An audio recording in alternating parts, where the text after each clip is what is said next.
Hello, everybody, and welcome to this forum that is entitled Envisioning Infrastructure Development for a Sustainable Future. It's a public forum, and I would just like to welcome everybody and thank you for spending your time and attention and joining us in this public forum.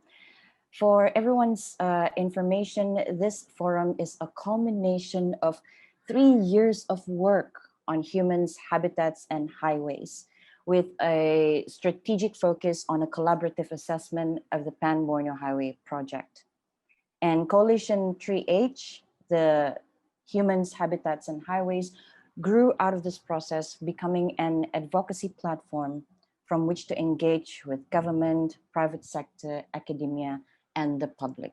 In short, we're trying to get kalau boleh semua pihak punya pendapat kita mau dengar di dalam orang bilang visualizing or envisioning the infrastructure development for a sustainable future for Sabah. And in today's forum, we are going to watch once again the film, the documentary, the community film, Our Road, Our Say, Pan Borneo Highway Stories, which was screened on October 14. Saya juga dia punya host. And if you haven't watched that one, you should.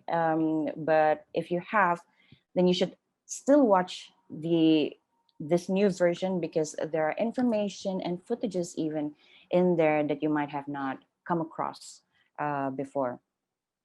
And I think without further ado, I will invite the person best to talk about this project to share with us a little bit of opening remarks before we jump right into the screening. And after that, there will be a forum, presentations, group presentations by students of the University College Sabah Foundation, who will be sharing with us their vision of the future of infrastructure development in Sabah. It's going to be interesting, so I hope you're going to stay with us till the end of today's forum. And now, if I may, with honor, invite Cynthia Ong, the mother of the project, but also, she's the chief executive facilitator of this 3-year project on envisioning infrastructure development. Take it away, Cynthia. Thanks, Amy. Good morning, everyone. Those of you who are in this time zone, and I think there may be some of you not in this time zone. Greetings from Sabah. Yes, thank you so much for spending the next 3 hours of your life with us. My name is Cynthia, as Amy said. And why a public forum? I think a public forum because roads and infrastructure are for the public, are for us, for our use, and are for our progress. So for us at Human Habitats Highways, we wanted to learn more, find out more, be more aware of the issues, whether they're social, environmental, economic, and therefore we embarked on this study. What are you going to do? We're going to do today? You're going to watch a film shot mostly by the communities who are living along stretches of the Pan Borneo Highway, and then you'll listen to students from UCSF who are going to share, what they envision for the future of infra development.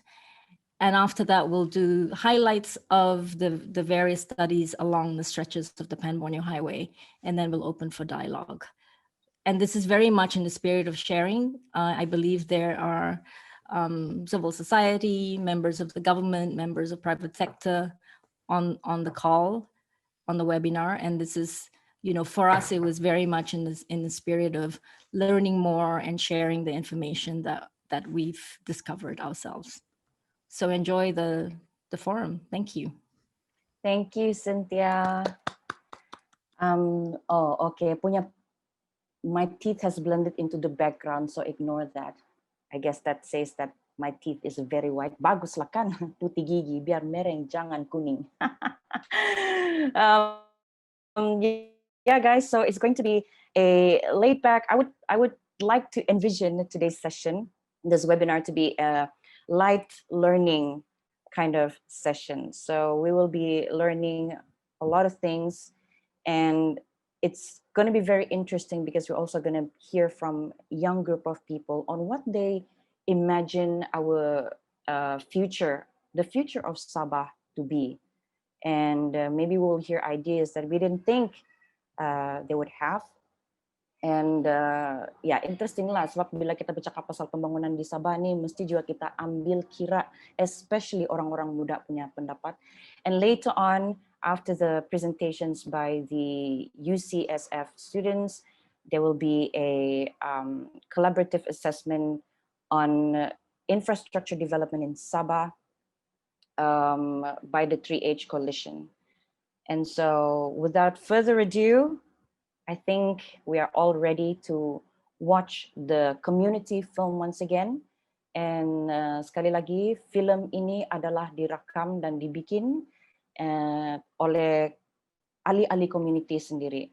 So they are the ones who came up with this, and it's very good to hear directly from the stakeholders, right? So without further ado, let's take a look at the latest version of the Our Road, Our Say, Pan Borneo Highway stories. Negara Malaysia ya bantu negara luar tuh bukan alang-alang, beribu-ribu boleh bantu. Kenapa kami nih? Ada yang belum dapat pempasan, belum pun dapat notis, sudah tanah dia pergi dalam radu. When they give the bantuan, half dikurang ke bantuan. If you ask them, they get hungry. They say, kami punya minyak kereta antar apa macam. It's really sad that a genetically unique population may end up going really fast because their natural areas are being taken away from them.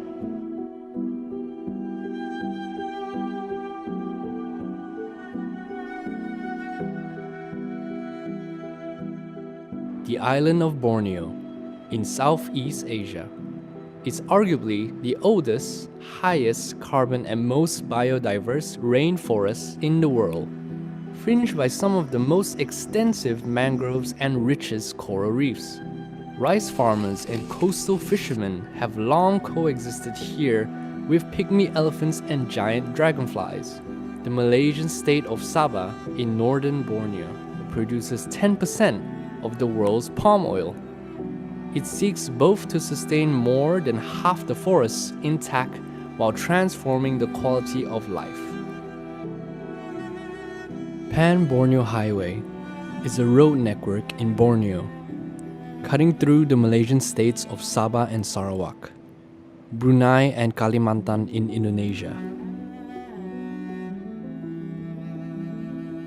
This collaborative film was shot by a team of local community filmmakers living along or close to Pan Borneo Highway stretches throughout Sabah, to hear the stories where the rubber meets the road. Jadi antara aktiviti ekonomi di Kampung Batu Putih ini adalah pertanian, nelayan dan pelancongan lah. Kewujudan Pan Borneo ini ada pro dan kontranya, ada kebaikan dan ada keburukannya juga.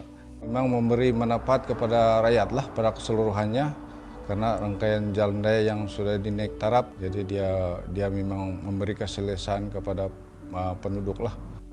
Sebahagian kawasan ini adalah hutan simpan kerajaan, dan itu memang sudah warisan kita menjaga hutan simpan ini, karena hutan simpan ini telah memberikan impak yang besar kepada khususnya masyarakat Mukim Batu Putih dengan wujudnya sektor pelancongan lah di kampung ini.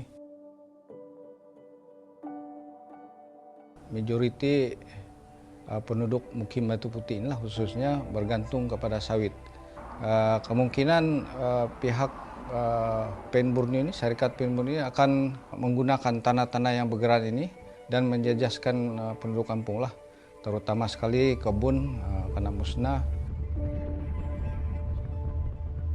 Tempo masa pelaksanaan itu kita jangkakan memang mengambil masa bertahun-tahun. Jalan-jalan utama yang asal ini bagi cadangan saya perlu dibaik pulih lagi. Pasal kalau kita di Sabah ini, kita boleh lihat kemalangan itu bukan akibat daripada kereta sama kereta bertembung. adalah akibat daripada jalan rusak. Jadi ini sudah dialami bertahun-tahun. Semenjak kerajaan dulu-dulu lagi pun memang begitulah, tiada penyelesaian.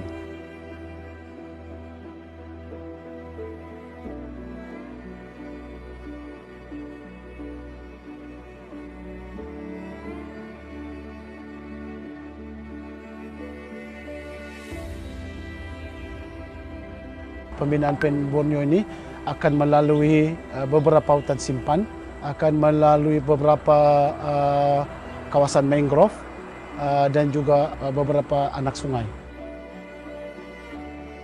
Memang dari aspek environment, ya, tidak dapat dinafikan pembinaan Pan Borneo ini akan memberi kesan lah. Sekiranya Pan Borneo melalui hutan simpan, dia akan memberi kesan kepada habitat, terutamanya akses kepada pemburuan lah, akan memberi peluang kepada pemburu hara, penebangan hutan secara ilegal, contohnya gajah dan sebagainya. Begitu juga orang hutan, ya. Jadi mungkin akan menjejaskan lah. Dari segi ekonominya, ya, kalau laluan lebih mudah dan cepat, kemudahan lebih baik, sudah tentu dia akan meningkatkan perkhidmatan pengangkutan. Pelancong di Sabah ini kita sudah menunggu, ya, satu highway yang dapat memberi kemudahan kepada masyarakat secara keseluruhannya lah. Pembangunan akan dibina, ya, lebih banyak kawasan akan dibuka dan infrastruktur akan banyak majulah dibuka di seluruh Sabah ini.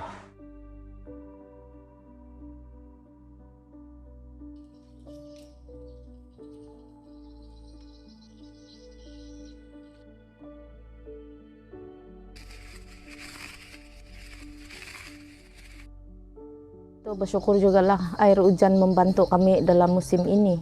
Jadi kami rasa terkilan juga sebab ada tanah sawah kami yang kami tidak terbuat lah sejak pembinaan Pan Borneo. Kalbet yang dibina oleh Pan Borneo bermasalah dan tenggelam. Jadi tanah kami terbiar yang di sebelah yang 70 ekar itu sudah 5 tahun kami tidak bikin sebab dia punya air tidak kering. Baru-baru ini kami yang banjir, tanah-tanah yang diorang bikin benteng itu yang menghalang saliran air itu lambat.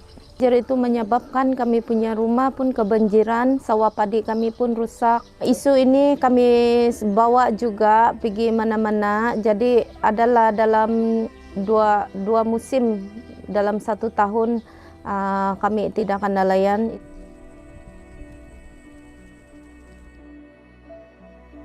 That is the only land they have. And some of those people yang staying also in a place nearby the road there are all those who they call it squatters actually. But they have the electricity and the water also. That means actually they are allowed to stay there. If they move, they will be paid properly. At the end, they will not ask what have been promised to be paid because of they have go through all this professional cleaver, they ask to sign the power of attorney and so on just to get the money. When something is happening and then they go to the Pan Borneo office, but those people dia bilang ini kami engineer, dia bilang kami tahu, kenapa kamu pergi tanya-tanya ini barang ini sudah approve, inilah kami membuat. The contractor sometimes, one of the contractors, they just finish the job and they just disappear. Those people working under the wakil rakyat. When they give the bantuan, half dikurang the bantuan. If you ask them, they get angry. They say, kami punya minyak kereta antar apa macam ini. To be very frank, it doesn't benefit the whole rakyat, the entire people. It makes people suffer. They don't compensate properly the whole heritage of the land, the whole entire village and all the family also scattered. It is a disaster for the people. These contractors, they're only interested with money. It's better to have a public transportation more properly rather than you build this highway. A country like European country, the only highway who are really passing those city, the highway, isn't it? They have never go to the entire in the middle of the city. Kalau Pan Borneo itu diteruskan juga untuk dibina di plan asal ini, ia juga mengganggu untuk keluarga kami, community yang di sini. Sebab rumah yang kena tulak itu tidak lagi tapak tanah dibina dan dia akan mencari tempat lain. Jadi itu pun mengganggu perhubungan, menjauh, memisah dari sanak saudara, bahkan jiran.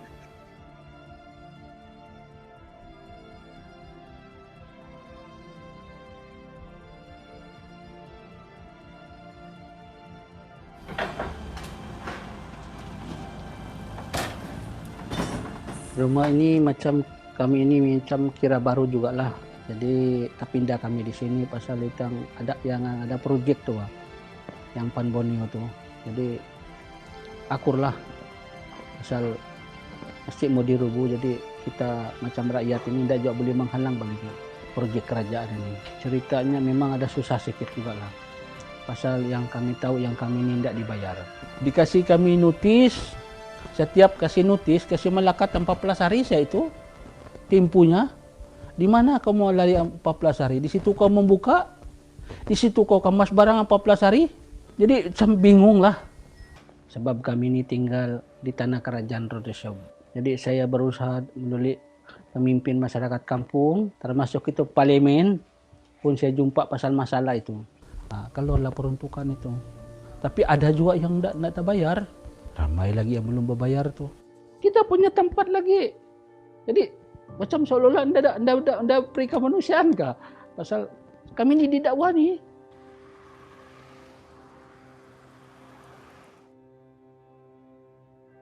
Dulu masih kecil lagi emang di sini sudah. Sampailah sekarang 30 tahun.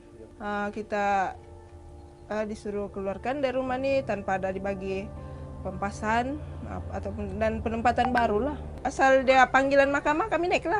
Tapi tiada apa-apa macam bantuan kita dapat lah macam untuk selesaikan kita punya masalah. Pandailah dorang potong lah itu karena tiada notis. Angkat air, tiap-tiap hari angkat air. Anak pulang dari sekolah, tiada dapat rehat buka baju, angkat air lagi untuk stok air kami. Saya punya anak adik saya hari itu sampai demam tuh malam. Ketakutan kan gara-gara panas, gelap sampai demam tuh, demam panas malam. Teriak dia ketakutan, sebab gelap. Masa hari itu kes kami viral, ya ada datang lah. Tempo 1 minggu lagi dibagi, lepas itu dirobot. Tiada guna juga 1 minggu kamu bagi kalau tiada juga tempat kamu bagi kami. Tiada guna, biarpun 1 minggu 1 bulan tetap kami di sini juga. Setahu terus terang. Ketua kampung ada datang, YB ada datang. Lepas itu janji dia cakap lah mau tolong. Tapi sampai sekarang tiada lagi nampak macam yang boleh dicakap sudah mula lah, dah. Lepas itu janji kami lampu air mau pasang, tolong kami pasangkan sementara tiada. Kayak bukannya tiada juga pergerakan, orang sangka kami dapat notis gitu diam-diam siakan. Anda dah bah, kami berjalan juga, kami gerak pergi jumpa YB yang sepatutnya. Sebab itu bilangnya hari itu kami tahu kau punya masalah ini yang boleh tolong YB. Jumpa YB, minta tolong apa? Dah macam tiada guna lah. Sampailah kami dirubuh. Tiada penyelesaian.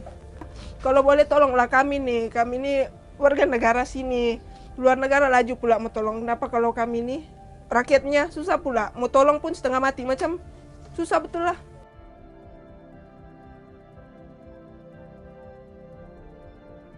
Dia tulis dalam notis tu perobohan struktur-struktur haram. Ini rumah kami ini struktur haram, padahal kalau dipikir struktur haram, kenapa dari dulu kau tidak boleh jumpa kami bagi tahu kamu tidak boleh buat sini ini? Kenapa kami apply lampu air tiada cakap tidak boleh? Biar orang darah kami mati pun dalam rumah ni, matilah. Mau pergi mana? Takkan kayak mau pergi duduk di pondok kah, di tepi-tepi jalan kalau ada anak begitu. Sama juga kau pergi mati. Bukannya bandar besar nih pun, perkampungan jalan nih, kawasan kampung. Kau tidak perlulah mau besar sangat tuh jalan. Kau kasih bagus tuh jalan, kasih oke sih jalan tuh sudah cukup lah. Bukannya sesak sangat pun jalan di sini. Bolehkah juga itu dikasih bagus cepat? Saya tengok jalan kawasan sini nih kalau sudah rosak berlubang-lubang, tunggu tuh berapa tahun tuh baru boleh kasih bagus. Tengok yang di bagian batu 24 itu yang runtuh tuh. Berapa lama sudah tuh tidak pernah tuh bagus kan sampai sekarang. Yang tengok tuh bukit-bukit tuh yang dulu macam kau tengok kiranya sejuk lagi mata menang boleh kau rasa sejuk-sejuk, sekarang sudah habis kena tebang semua itu bukit-bukit semua, jadi sudah kau nampak sudah batu-batu.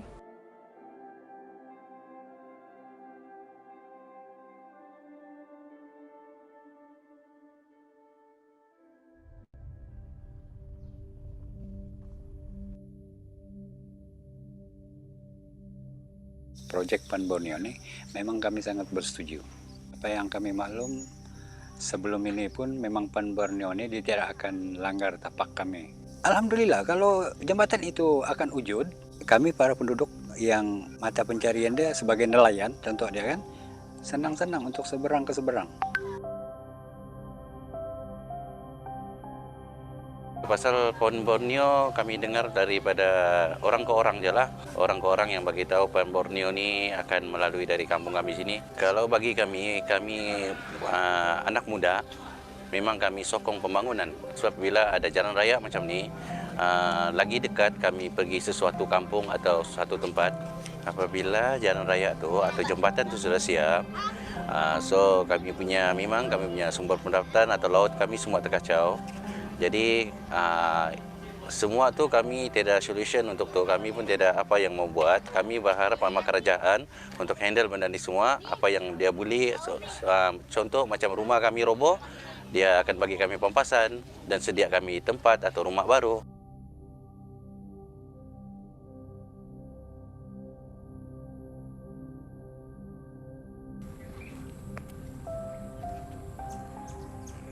Tempat saya berdiri ini adalah tapak sebuah rumah yang sederhana besar dulu. Karena dia affected dengan Pan Borneo, terpaksa aku dengan kerajaan untuk dirobohkan, untuk pindah. Karena ini adalah dibuat jalan raya.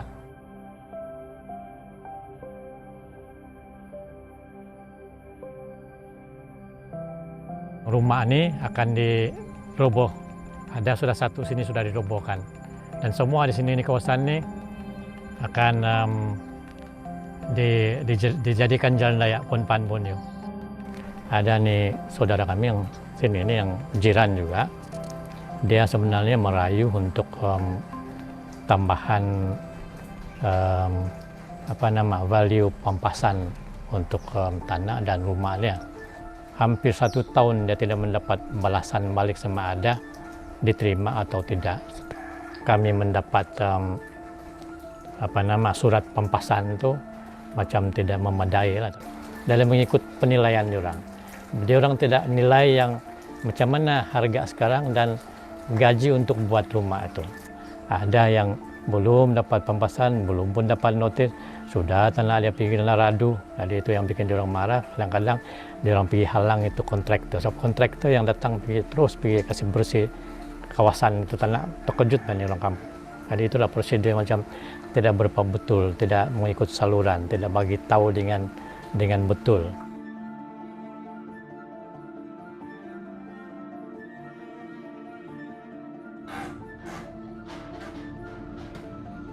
Sekiranya laluan Pan Borneo ini dibuat di laluan asal di kawasan Pekan Pelipit ini, saya rasa banyak kesan sampingan yang berlaku, terutamanya mereka yang ada di siring-siring jalan. Sebab kalau sudah highway ini, di 4 laluan akan lebih besar dan kesan dia memang ada kepada penegak-penegak kecil lah, terutamanya yang tepi-tepi jalan. Dan juga pilihan kedua sekiranya mereka buat di bagian Tawai.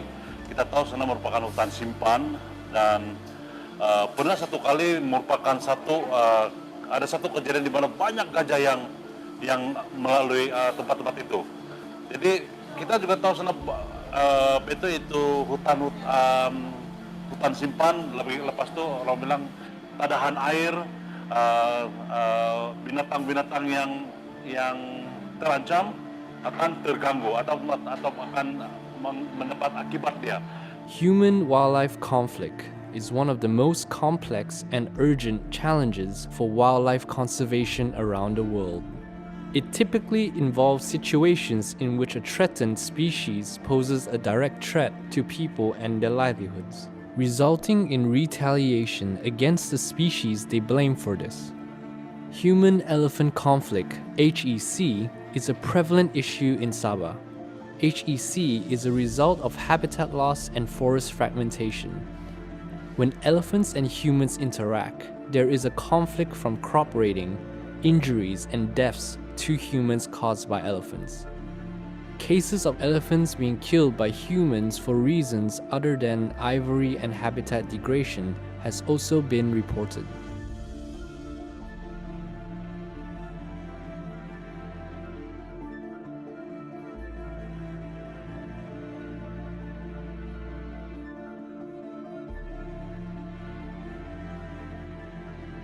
kesan Pan Borneo ini ke atas ekologi dalam hutan simpan itu sangat terjejaslah. Keadaan hidupan di dalam hutan tersebut akan menjadi kucar-kacir. Lebuh raya Pan Borneo ini melalui kawasan Tawai, hidupan liar itu akan masuk ke kawasan komuniti ataupun masuk ke kawasan penempatan manusia dan akan mengganggu tanaman-tanaman yang ditanam oleh komuniti. For 2 decades, the villages of Kampung Bauto, Kampung Gambaron, and Kampung Liningkung from the Telupit region has experienced an increase in elephant sightings roaming around the communities. The following footages are viral videos of human-elephant conflict caught on camera by the community's point of view.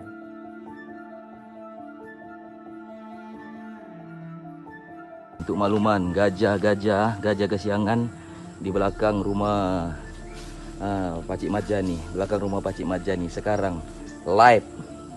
Inilah dia. Jinak. Ada satu ekor. Ada satu ekor. Makan sampah sudah gajah ni. Makan sampah. Ni ya, gajah ni ya. An elephant wandering around SMK Telupit around 1:45 a.m. An elephant calf on a highway as it was separated from its herd.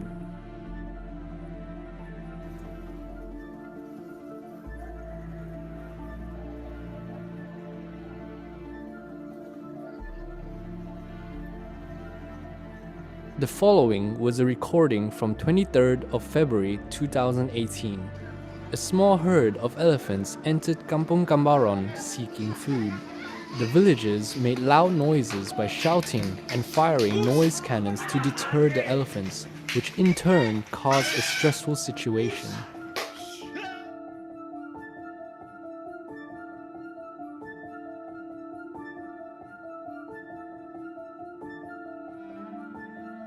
My name is Mary. I'm working as an assistant wetland manager based in Sulaman Wetland Sanctuary. Sulaman Wetland Sanctuary is a class 5 mangrove forest reserve. It's a beautiful place and it's a home to many. Our main objectives are to protect and conserve this beautiful mangrove area. We are also responsible to provide this employment opportunity to the local. The potential impact if Pan Borneo Highway were to be built close or in the reserves are destruction of habitats, forest fragmentations, potential animal roadkill, introduction of non-native species of plant, and it may also lead to a natural disaster to happen such as forest fire and soil erosion. I hope that we can continue to treasure our mangroves. We have already failed to maintain the existing road. Why don't we take the budget allocated to maintain the road? The number of mangrove population is declining every year. If we lost mangroves, we lost what's in it. We might only realize it when we catch the last mangrove crabs. So please, treasure our mangroves.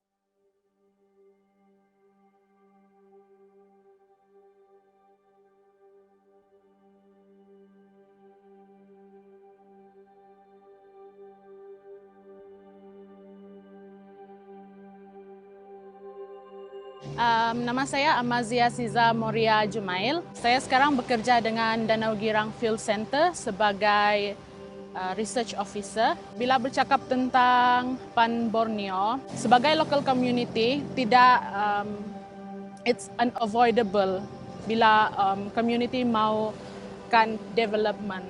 Tetapi sebagai seorang researcher juga ataupun yang terlibat dengan sains, saya sendiri melihat bahawa projek ini dia ada impact kepada ekologi atau kepada kita punya ekosistem. Kita harus mencari jalan di tengah di mana kita boleh memberi benefits kepada community, tetapi juga kita mengurangkan impact terhadap kita punya wildlife dan terhadap kita punya alam sekitar. Kawasan yang ada proboscis monkeys contohnya, ramai yang terlibat di dalam pekerjaan di dalam sektor ekoturism di tempat-tempat tersebut. Jadi apabila kita potong dorang punya habitat, and then kita akan tahu dorang punya populasi mungkin akan berkurangan. So ini juga akan memberi impact kepada community sebab mereka boleh kehilangan kerja. Apa yang saya harapkan adalah kita kena ada kerjasama di antara orang yang buat sains ini dengan government yang akan buat highway ini. Sebab kita tahu banyak mangroves juga terpotong. Because these mangroves also they act as macam nursery ground for juvenile fish, bukan saja primates, tapi banyak lagi jenis spesies yang akan terganggu. So, saya rasa lebih bagus perbaiki jalan sedia ada daripada memotong lebih banyak lagi habitat-habitat hidupan liar yang ada di Sabah.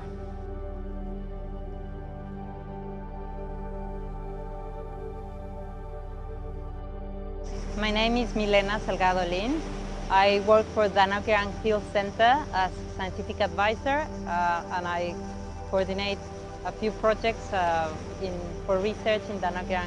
Proboscis monkeys have been classified as endangered because of human-made changes to the landscape. With the Pan Borneo Highway crossing through the mangroves, what is happening is that proboscis monkeys will stay isolated in even smaller pockets where there is going to be cars and trucks and a lot of influx going in and out, and sound and lights. It's just the proboscis monkeys are going to avoid completely that place where they may be less resources. They will have to compete a lot for those resources. They will, if they don't move out of those pocketed areas, they will deplete those resources faster. It's really sad that a genetically unique population may end up going really fast because their natural areas are being taken away from them.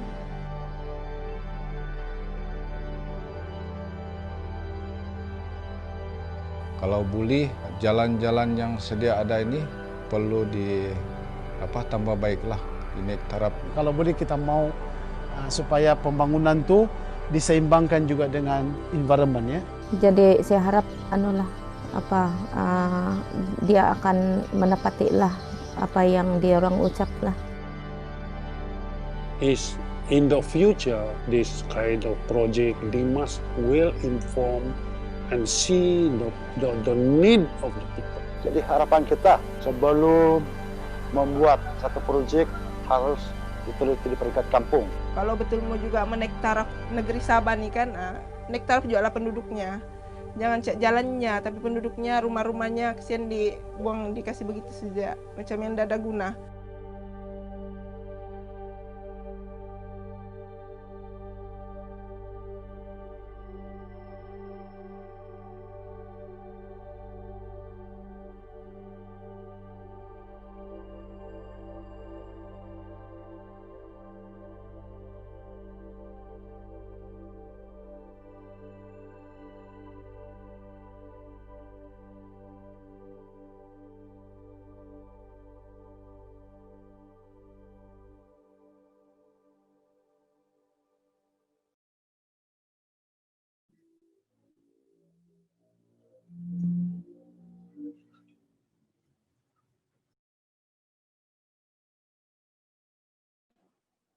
Belum di-unmute pala, unmute myself. There you have it, ladies and gentlemen, friends and family, the Our Road, Our Say, Pan Borneo Highway stories. And it is my hope, and I believe it's the team behind the film's hope, that you gain something out of watching that film, that community-made film, invoke some kind of thought inside of us, invoke some kind of emotion to relate to other human beings and other natural beings, wildlife, our nature, that had suffered for the sake of convenience, for only the benefited, for only a certain group of people. So any project, apa-apa project yang pembangunan yang kita dibagi atau we will go through atau kita akan jalani, tidak semestinya satu side of the story sejak kita nampakkan. So we are looking at, I feel like this entire public forum, this webinar should be, at the end of it all, we will have like a kaleidoscope perspective to anything that we are going to do on the sacred soil of Sabah, of Borneo. So anyway, as promised, banyak cakap pula aku kan. Itulah susah kalau jadi MC nih. Kalau aku yang hosting saja moderate kan, aku lagi banyak cakap dari guest. My bad. We will now make room for a group of interesting students who participated in the making of presentations, I would say. It will come in the form of visual as well as slide presentations by a group of students from the University College Sabah Foundation, UCSF. There will be 3 groups presenting their ideas. What do they think of when we say envision infrastructure development for a sustainable future for Sabah? So apa yang orang muda pikir bila kita bercakap tentang pembangunan di Sabah dalam cara yang lebih, apa ya kalau sustainable dalam bahasa tuh, mantan kah? Mantap. Mantap pun boleh lah. Kan mantap untuk kita dan juga untuk kita punya nature. So let's get on to the group lah kan. The group presentations, and we are going to have 3 titles for today's presentation. Let me change into my professor mode, and the 3 groups will each be presenting a title on the symbiotic relationship between humans and nature, envisioning better highway design crossing the forest reserves in Sabah, and solar-powered village, a potential sustainable future for rural communities. So these are the titles of the presentations from the students. Do I have them on board? Hello, Arka? Yes, ma'am. Yeah, we're all here. Yeah, hello guys, and thank you for your time. Thank you for your ideas and sharing them with us, for this opportunity for us to listen to your ideas, idea anak-anak muda. So I will invite the first group, and the first group will be presented by Johan Arif Bitis, dan ahli-ahli kumpulannya, his group members, Catherine Chan, Muhammad Najib Mustaha, dan juga Muhammad Aizat Muhammad Erwendi. Hello guys. Hello. Yeah, and their topic, the theme that they build this presentation on is imagining and envisioning the emerging future of infrastructure development. This theme showcases the ideas, creativity, and innovation for driving infrastructure development that is more sensitive to the environment and socio-economic aspects. Because I don't know about you, but from watching the Our Road, Our Say community film, that is like the big message, that the big thing that we should think about, yeah. Bukan kita bilang menghalang, nggak payahlah terus pembangunan di Sabah nih, bukan juga kita cakap begitu kan. We're not saying no development, no infrastructure development at all, but we're saying how can we do these things better in a way that is more sensitive to the environment and socio-economic aspects. So their title will be The Symbiotic Relationship Between Humans and Nature in a Built Environment. So si Johan, mana si Johan tuh? Hey, hello, how are you? Doing great. All right, so would you want to maybe share with us briefly about your group effort in making this happen? Yeah, sure. First of all, good morning to our honorable guests, our panelists, our fellow students, and of course the organizer.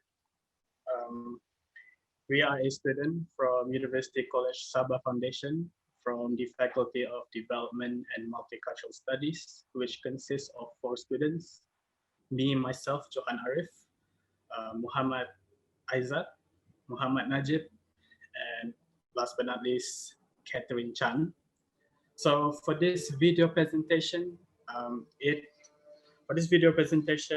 we focus on the philosophical and conceptual standpoint on green infrastructure titled Symbiotic Relationship Between Humans and Nature in a Built Environment. This video presentation also touches on several concepts which may be foreign to some people, which is biophilia, anthropocentrism, and through the lens of spirituality. Nice. Are you ready to share with us your masterpiece? Yes. Let's go.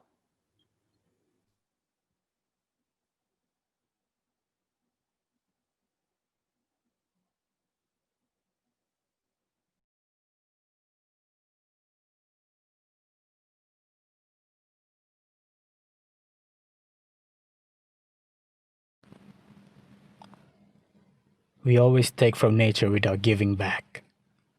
But what happens if nature dies on us? Humans exert great pressure on the natural world.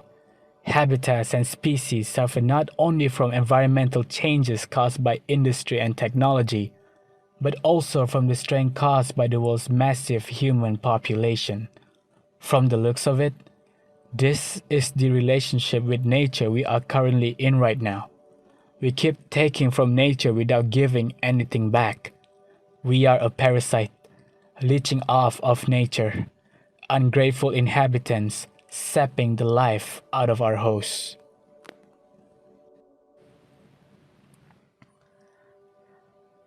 Therefore, we address this topic by asking ourselves this question: how do we become better inhabitants of our hosts, nature, and the earth? This is where the concept of biophilia comes in. So what is actually biophilia? Biophilia was introduced in writing in 1984 by Edward O. Wilson in his book titled Biophilia. However, this is not a new concept, as the idea has been in existence and applied in practice among our ancestors since long ago. In our grandparents' time, the houses were not as modern as today.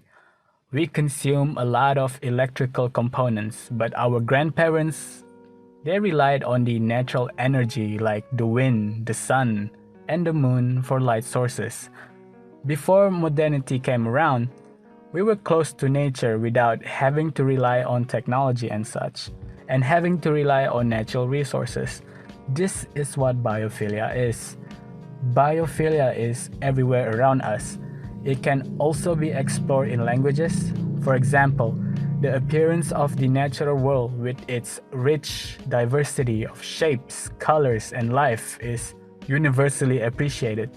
This appreciation is often invoked as evidence of biophilia, the symbolic use of nature in human language, in idioms such as blind as a bat and eager beaver, and the pervasiveness of spiritual reverence for animals and nature in human cultures worldwide are other sources of evidence for biophilia.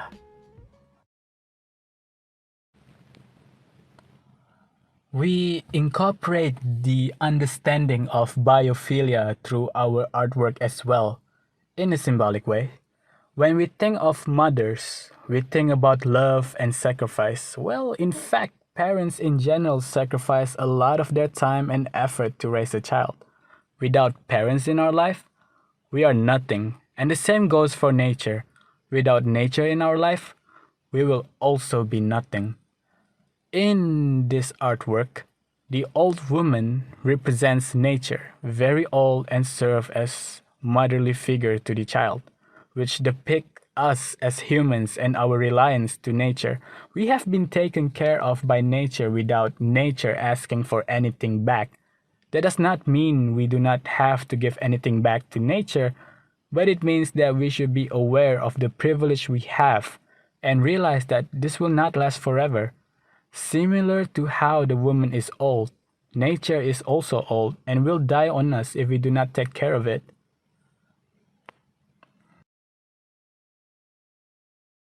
Ideally, the concept of biophilia is the ideal relationship that we should have with nature. But in reality, the relationship we have with nature is the complete opposite. which is a parasitic and anthropocentric relationship. So, what is anthropocentrism? It is a philosophical viewpoint arguing that human beings are the central or most significant entities in the world. Anthropocentrism regards human as separate from and superior to nature and holds that human life has intrinsic value while other entities, like animals, plants, mineral resources, and so on, are just resources that may justifiably be exploited for the benefit of humankind. For this artwork, we incorporate our understanding of anthropocentrism. The artwork shows how overwhelming the human presence and demand and the pressure we apply to nature. It is similar to how a dying plant tries to survive in the snow, while nature tries its best to keep up, but it is getting tired by the second from the immense pressure of fulfilling human desires. The painting depicts how big and overwhelming humans and built environment have become over nature. Nature has been overlooked due to the progression of humans at the expense of nature, which is why the wilting and dying trees are overshadowed by humans and built environment, which has become the center of existence.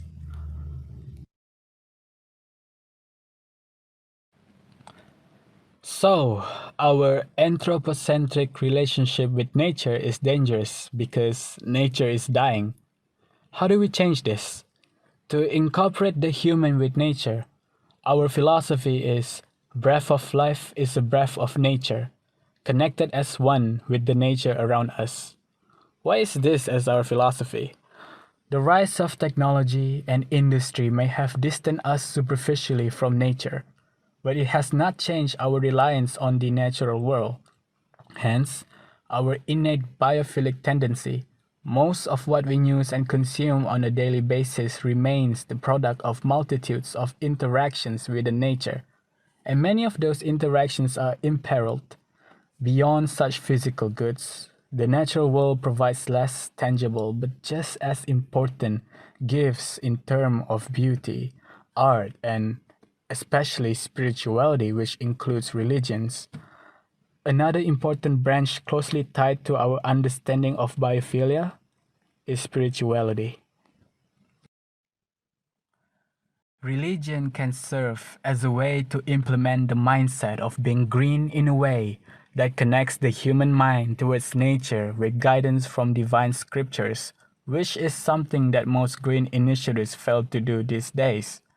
However, spirituality does not only concern organized religion and holy scriptures, but it is also encompasses a holistic concept that connects the human souls and spirit to nature.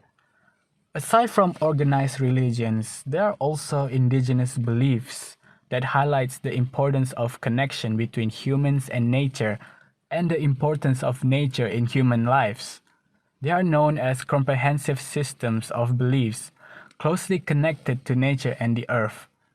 Elements of nature are often included in its ritual and symbols.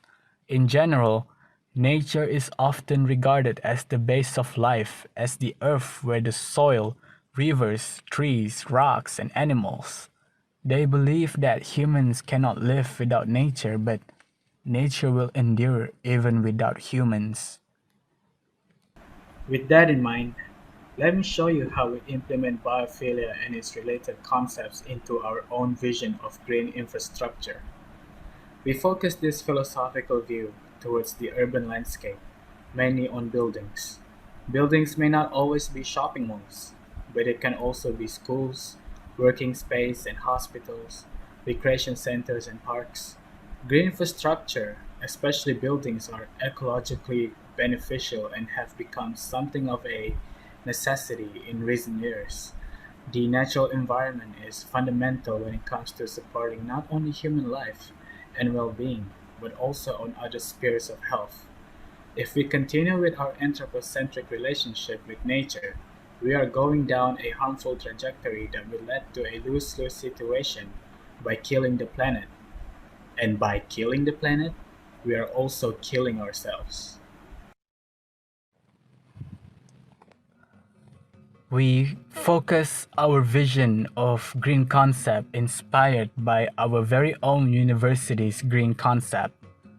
This concept means being natural, signifying positive competitive cooperation, interconnectedness, interdependency, and possessing regenerative power, as well as being in equilibrium, working in harmony towards the well-being of the ecosystem and thereby achieving sustainability.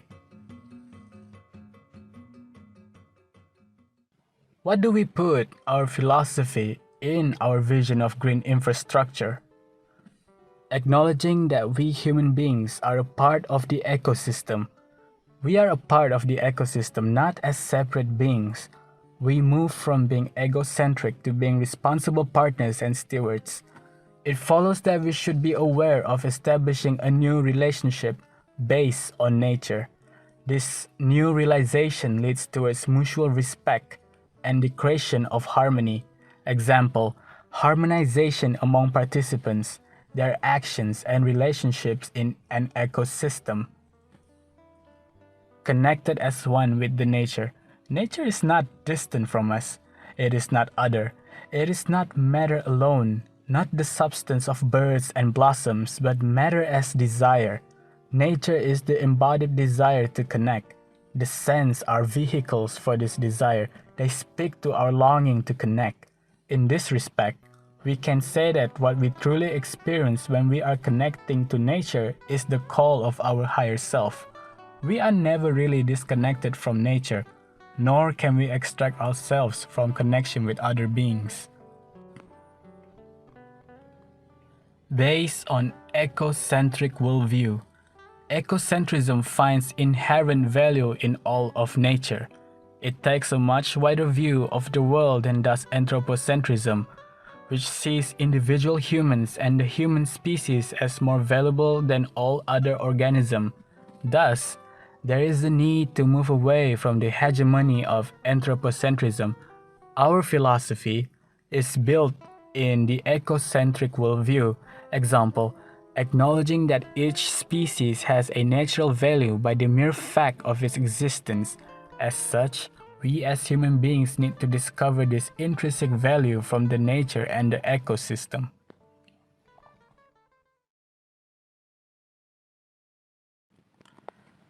Views of nature and plants can help to reduce stress. And we don't even need to see real-life greenery. Photos of nature can help to lower our blood pressure and relax us. Exposure to natural light releases hormones and helps to regulate our bodies.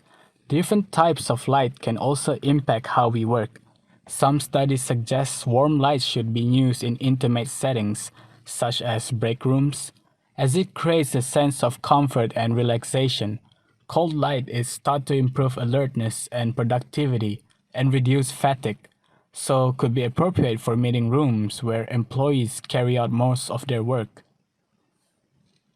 We can create a place of zen and serenity through the implementation of green within the building design, since greenery brings a calming atmosphere that stands in contrast with the bustling and busy atmosphere of the city, along with providing a more natural perspective that is not available in a built environment. People are attracted to bright flowering colors, rainbows, beautiful sunset, glistening water, blue skies, and other colorful features of the natural world. Different colors have an effect over our brain where certain colors can trigger anger, happiness, or calmness. Aside from that, colors that highlight nature such as flowers, sunsets, glistening water, rainbows, blue skies, and so on makes it feel like we are closer to nature within a built environment. In conclusion, who do we look to for all these changes to happen? The government, the politicians, the teachers, architects, or land developers? In truth, all of us are responsible if we want to make this happen. Green infrastructure isn't just buildings or concept, but it's a mindset. The mindset that we can contribute to nature for its survivability, just like nature has contributed to us for our survivability. We can build, design, or preach all the green infrastructure, buildings, or concept that we want, but if we refuse to change our mindset, then nothing is going to change. All of us has a role to play in the survival of our Earth. We have owed the Earth so much that it's time to pay back our debt. Our biophilic concept has introduced to everyone that the ideal relationship with nature is achievable. It may not be easy, but it is important that we have to start somewhere. Our anthropocentric view of nature will lead to the planet's and eventually humans' demise. We can either start spiritually through our mindset or physically through our efforts. Up to this point, we have to choose. Either we stay how we are, which will guarantee our comfort but risk our survival, or we start to change now to guarantee the survivability and future of our species. It is all in our hands, and we need to start somewhere. Why not now?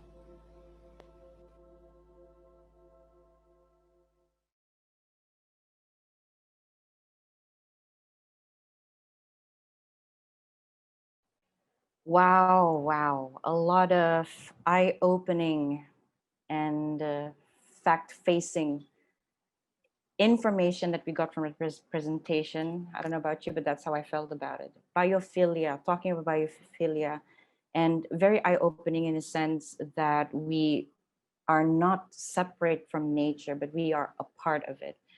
Johan, suara kau tuh kan? Yeah. Is there anything that you would like to say about the documentary?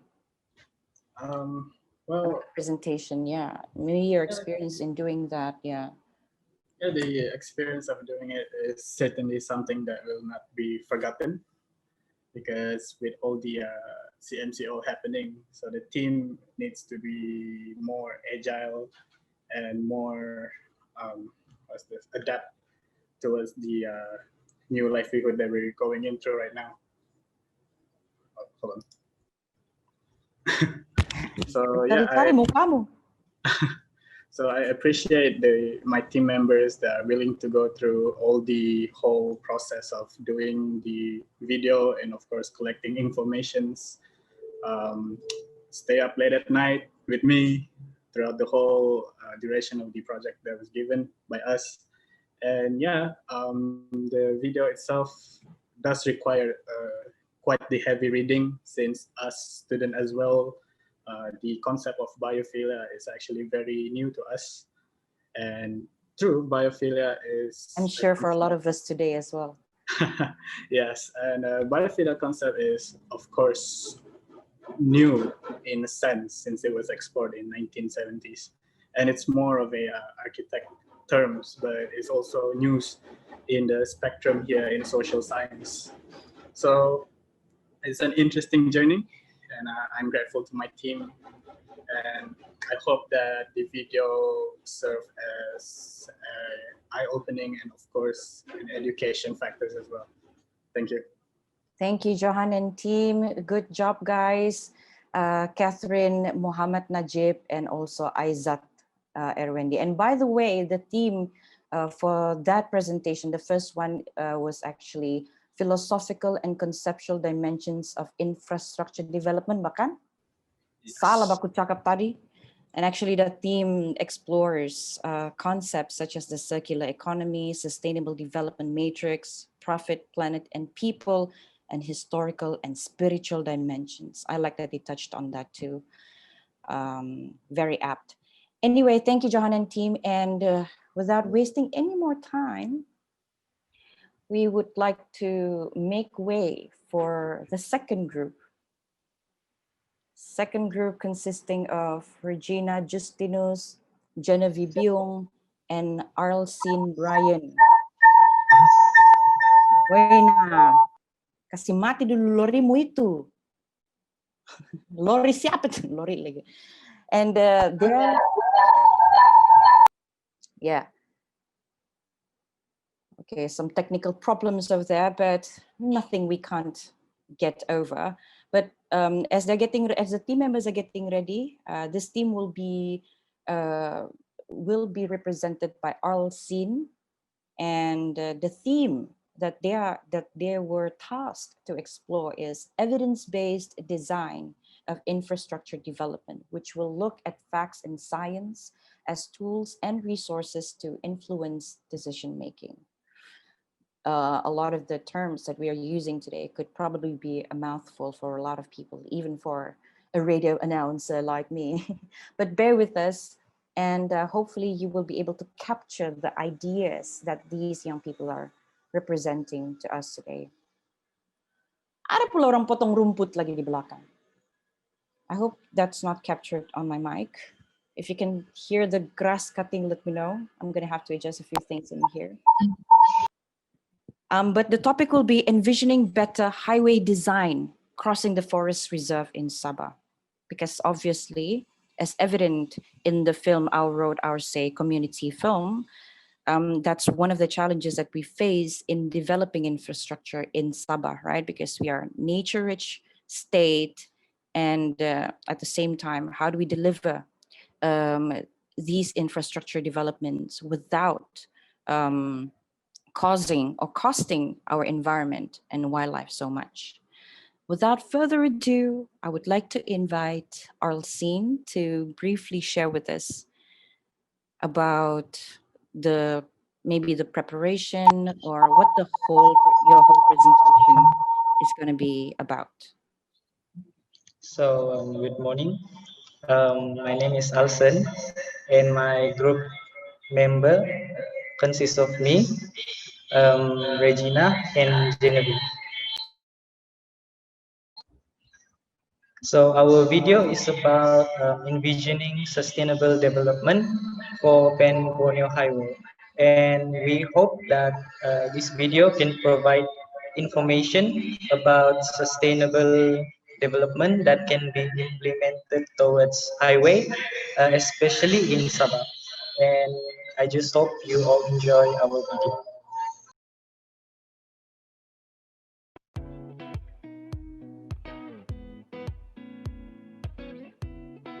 Do you know that Malaysia is one of the 12 mega-diverse countries in the world? We have various valuable biodiversity, especially fauna, where forest is their home. But this diversity is under threat, with many developments will be paved on the remaining old tropical forests.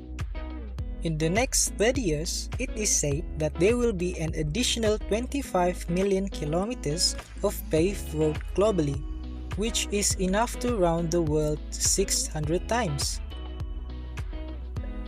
Currently, a 2,000 kilometers of network roads known as Pan Borneo Highway is under construction in Sabah and Sarawak. This multi-billion ringgit project will connect Sabah and Sarawak with initial plans to cut through the heart of Borneo. The Sabah Structure Plan 2033 has shown the extent of the proposed new and upgraded roadways in Sabah, where in future there will be more road cutting through the forest. We cannot deny the fortune brought by this road, where it boosts both states' economies, including providing connectivity. Yet, it also causes negative impact on the environment. For example, forest fragmentation reduces forest extensions, transforming it into small isolated forests. This further threatens the wildlife population, as many of them are already struggling to survive in habitats that are altered by human settlements, plantation, and resource extraction. In Peninsular Malaysia, wildlife crossing involving various species.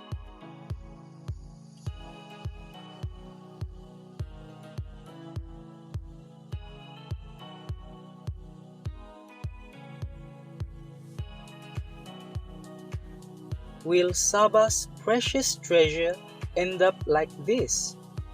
What do you think? Currently, the biggest concern is in regards to Bornean pygmy elephant range. Building through the home of this elephant might increase the conflict between us and elephant. 2018, a video surfaced where an elephant had strolled into a high school in Telupit, which not far from the planned highway. This might also lead to an increased human-wildlife conflict in that area or other parts of the roads. Sabah has suffered from the conflict between the human and wildlife due to deforestation for the palm oil plantation.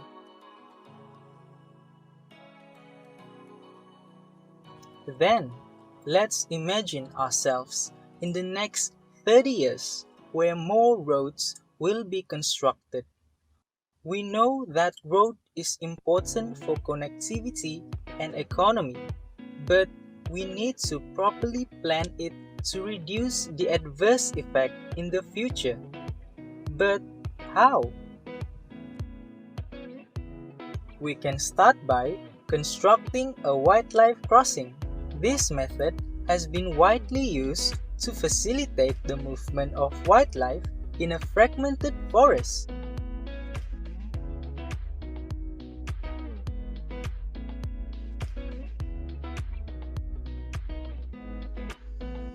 An example of wildlife crossing is viaduct that connects the habitat and wildlife population as well as ensure the safety of the traveler and reduce wildlife roadkill. Viaduct mobilize the wildlife across the transportation corridors beneath the roadways. It is suitable to be constructed in a dense forest where less activity for land clearance to develop road. Another way is building canopy rope bridges. Similar to its name, this bridge was built within the canopy which target the arboreal animals. This infrastructure provides connectivity to the species, especially in fragmented forests, which help reducing number of roadkill of arboreal animals. These canopy bridges enables the animals to access resources, especially resources on the other side of the roads.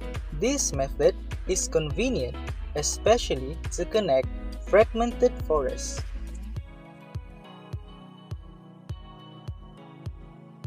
Fences is a way to reduce the number collision between large animal and car and reduce number of smaller or crawling animals on the roads.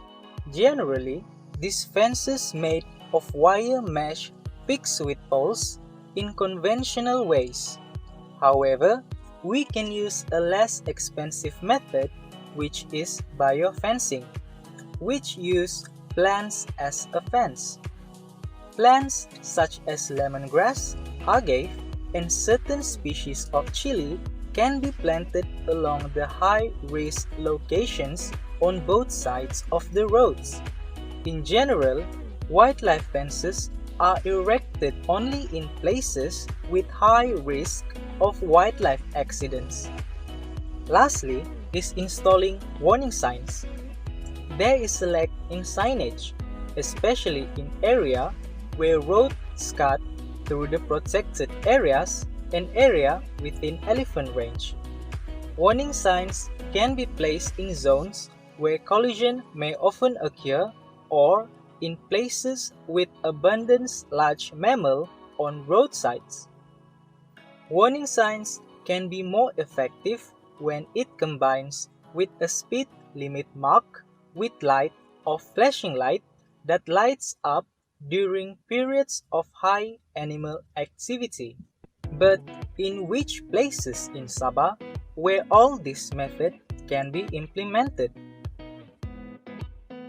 Stopping an under-construction road seems impossible, yet any sustainable action can be taken to reduce adverse effect, whether by controlling the sources of impact, or the exposure of biological and ecological receptors to them. Usually, in an early project, the first thing we do is to make sure that the road would not be constructed on wildlife habitats. However, if that happens, realignment can be done to reduce the impact of the road on wildlife. Yet, there are some cases where road realignment is not an option, where the road must be constructed according to what has been designed on the blueprint.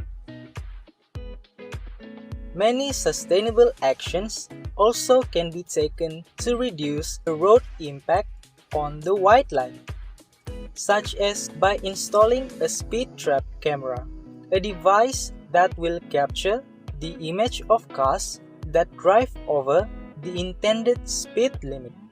This can act as an initiative to encourage the public to slow down in certain parts of the highway. Generally, in dense and thick forests, radio or phone signal is difficult to obtain, which may result in the driver and their passenger feeling bored.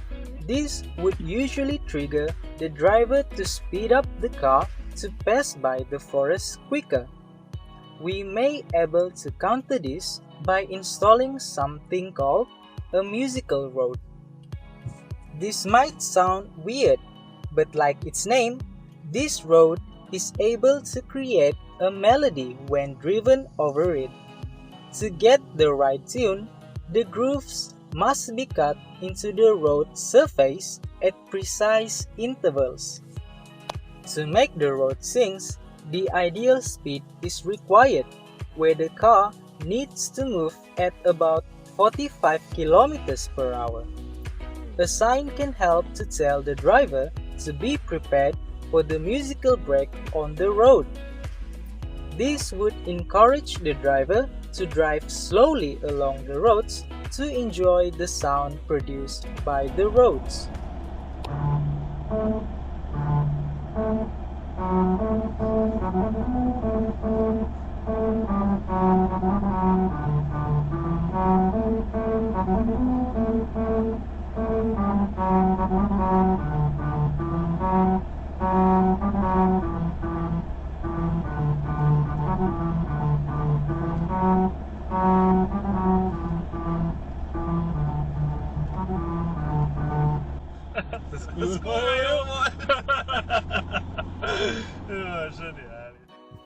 And finally, the government should include in the wildlife policy, where whoever hit and caused death to the wildlife will be fined minimum of 100,000 ringgit Malaysia.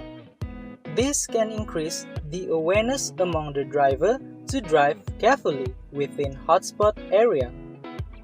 This may seem like a harsh punishment, but it is not something big compared to when we lose another endangered species due to unsustainable development.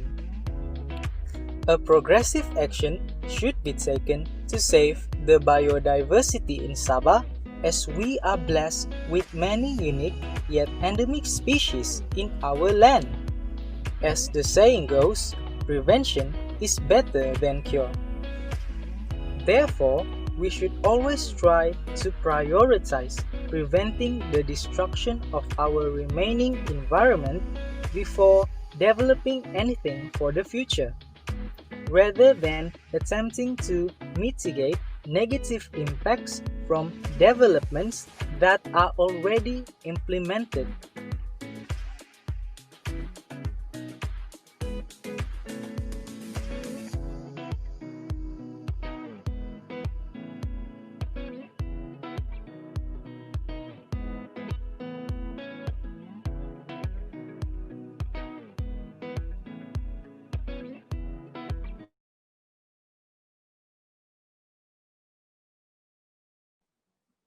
Wow, good job, team.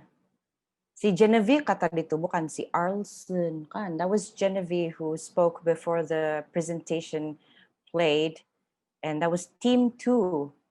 And I like that musical road idea. I imagine that if we are to implement it here, kita pakai bunyi kulintangan, Sabahan traditional musical instrument. Ting, ting, ting, kan? Still kan?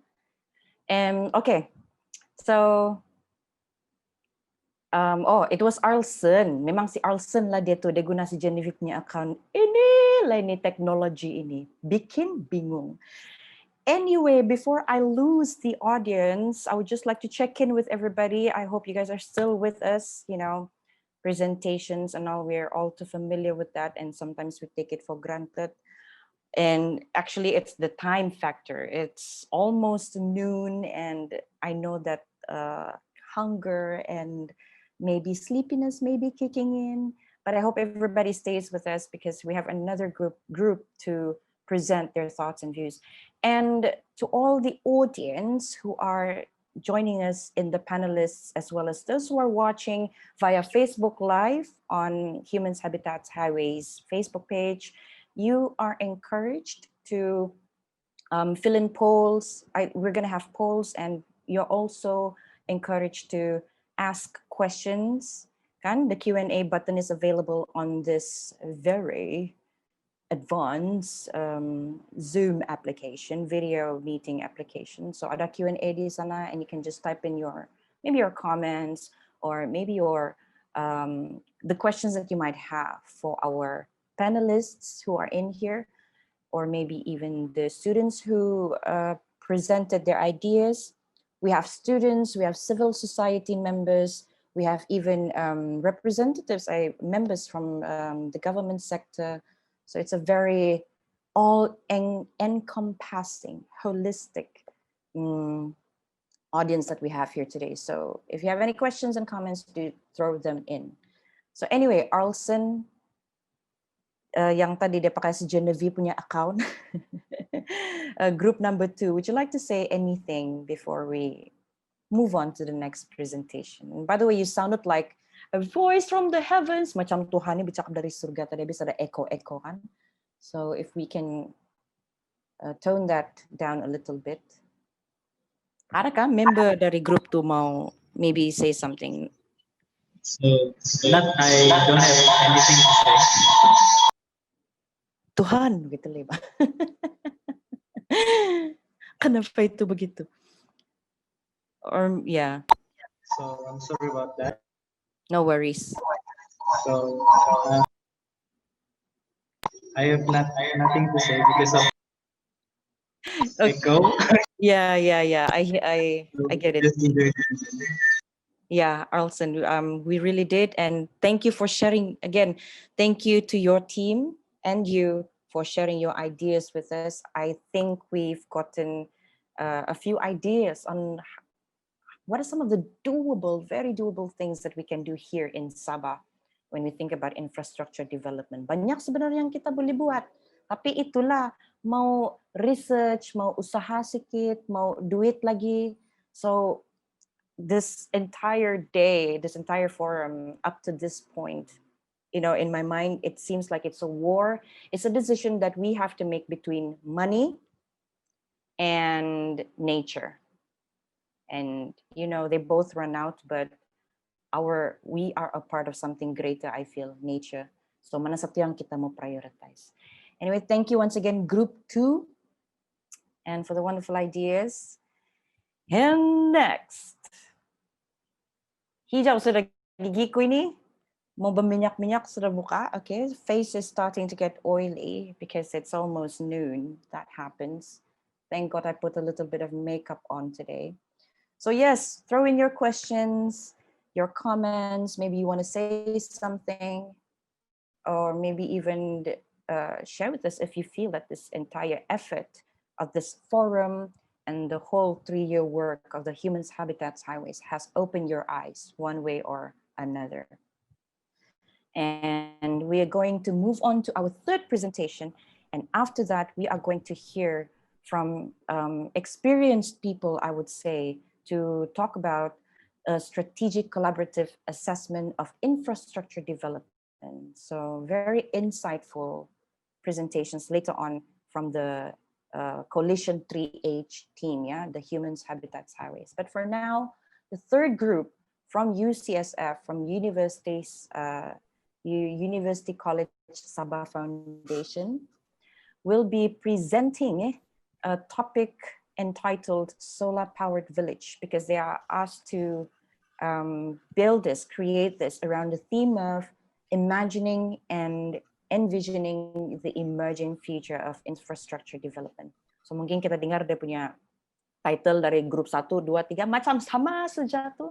They sound almost the same, but for each group they're more specific and individual ideas and concepts.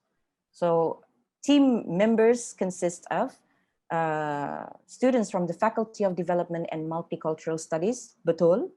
Yes. Macam mana mau sebut nama kau ini? Scissorlyn? Scissorlyn. Yeah, macam cesarean. Cesarean. Let me guess, you were born Yeah. a C-section baby. Betul.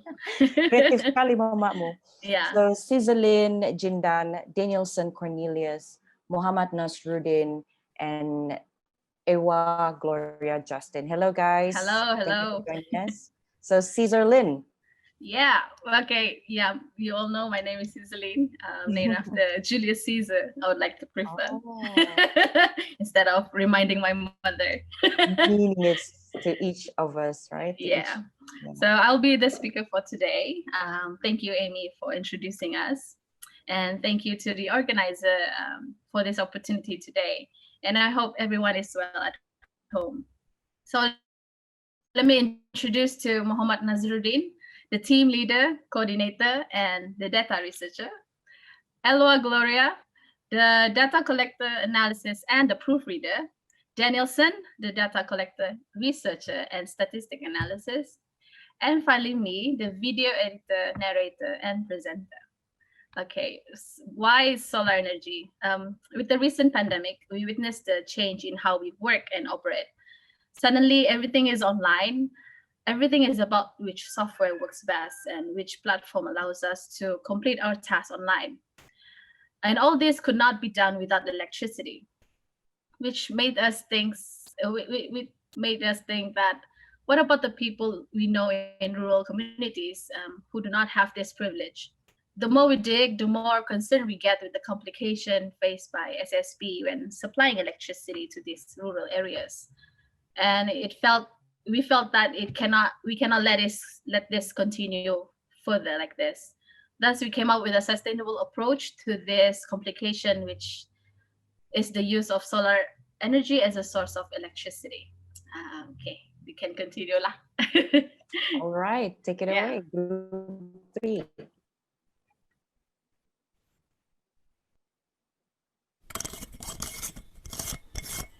As a child growing up, my mother used to tell me that when she was 12, she loves to read, but living on top of a hill during the time meant there was no electricity for her to read past sundown. As the sun set, she would take her books to a spot where the moon shines through from a hole in the roof. She told me the other kids quit school because it was just too hard for them and they did not have time to play. Now that I have grown up, thinking that what my mother and her friends experienced is not possible today, until I traveled to deep parts of Sabah and realized that after 46 years, this is still our reality today. Mothers who collect firewood, father who sells cassava just to fuel generators, children who can't study past sundown, and teachers without tools to teach. Curious what the world thinks, I googled and found out Malaysia reached 99% electrification, among the highest in Southeast Asia. But I wonder how many stories in Sabah remain untold. Hello, my name is Cesarean and I'll be your speaker for today. Thank you for watching our introduction video, and we hope that the story told in the video gave you something to ponder about. And now meet our team. Muhammad Nazruddin, the team leader, coordinator, and data researcher. Elwa Gloria, the data collector, analysis, and the proofreader. Danielson, the data collector, researcher, and statistic analysis. And me, the video editor, narrator, and presenter. Electricity is something we take for granted these days. For others, it's the source of life. World Bank reported in 2019, Malaysia has reached 99% electrification. But how could that be? While the realities are, Sabah rural communities especially do not have access to electricity. Now here is a presentation overview of what we want to cover in this presentation. The common problems stated by Swati Wahab, the Chief Engineer for Rural Electricity Supply of SESB, he said that there's three common problems when supplying electricity to the rural communities. First one is the low performance of contractors and project consultants. The second one is the amount of time for land takeover documentation in order to construct the main distribution substation. The third one is access, the distance to village and between houses in the village.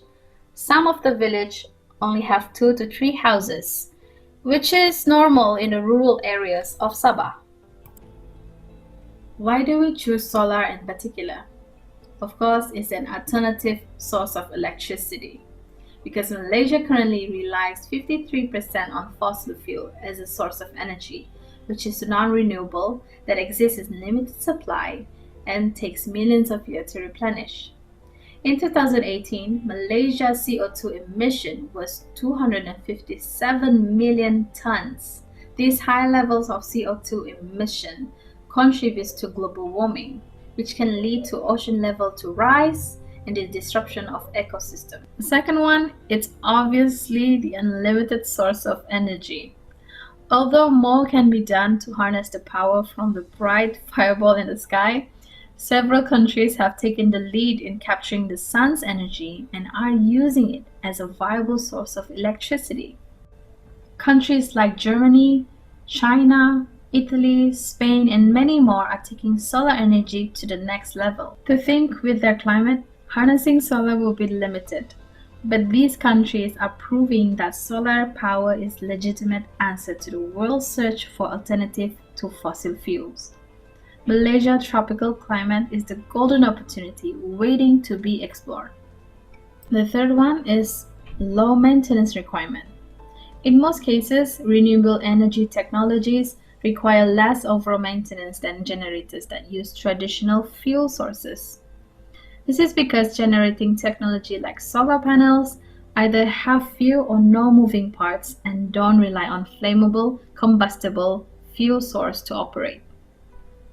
This means by including community into discussion at early stage of planning, we can empower them to self-maintain and develop sense of collective responsibility. The disadvantage of having solar panel installed to your house is of course the initial purchase, but think of it as an investment. In comparison between generator and solar panel, generator lifespan can last up to 10 to 20 years if only you'll be using it 100 hours per year. Solar panel, however, can last up to 20 to 30 years. On average use, assuming that you use generator for 12 hours times 180 days, representing 6 months, you'll get 2,160 hours, which has exceeded the lifespan of a generator, which means generator can be only used up to 6 months top.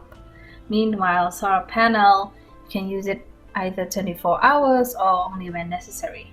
Now, average price for generator can range from 250 ringgit to 5,000. Solar panel, however, initial cost can range from 500 to 50,000 and more, depending on the size of the panel you want to install. In terms of fuel, let's take my experience going to Pagulungan and asking the boatman how much does a 5-gallon of diesel cost for the communities there. So he said 60 ringgit per 5-gallon. And I asked how long does it last? He said 1 week. So imagine purchasing that for 4 weeks in a month. Gonna cost him around 240 ringgit. Imagine up to 6 to even a year. When comparing to solar panel, we have the sun, which is always free. The other disadvantage of installing solar panels is, of course, the geographic limitation. For Sabah, the terrain can be challenging, such as flood-prone areas, village located on top of a hill, village located in a dense forest, and more. To confront this challenge, it requires strategic planning. So let's move on to evidence number 1 that shows how solar energy have benefited to the communities in India. According to 2011 national census, 80% of Bihar households do not have access to electricity, which means they have to resort to hazardous fuels like cow dung, kerosene lamps, firewoods for cooking and lighting, expensive diesel generators. No electricity meant women who walked miles to collect water or firewood or have to relieve themselves outdoors without toilet were trying to access to basic facility turned into harassment or worse. To help the people of Darnai, Bihar, the state government, Greenpeace, Center for Environment and Energy Development, BASICS, an institution concerning the promotion of livelihood, got together to solve this lack of electricity in the community of Darnai. Now, in order to do that, they have to identify the problem.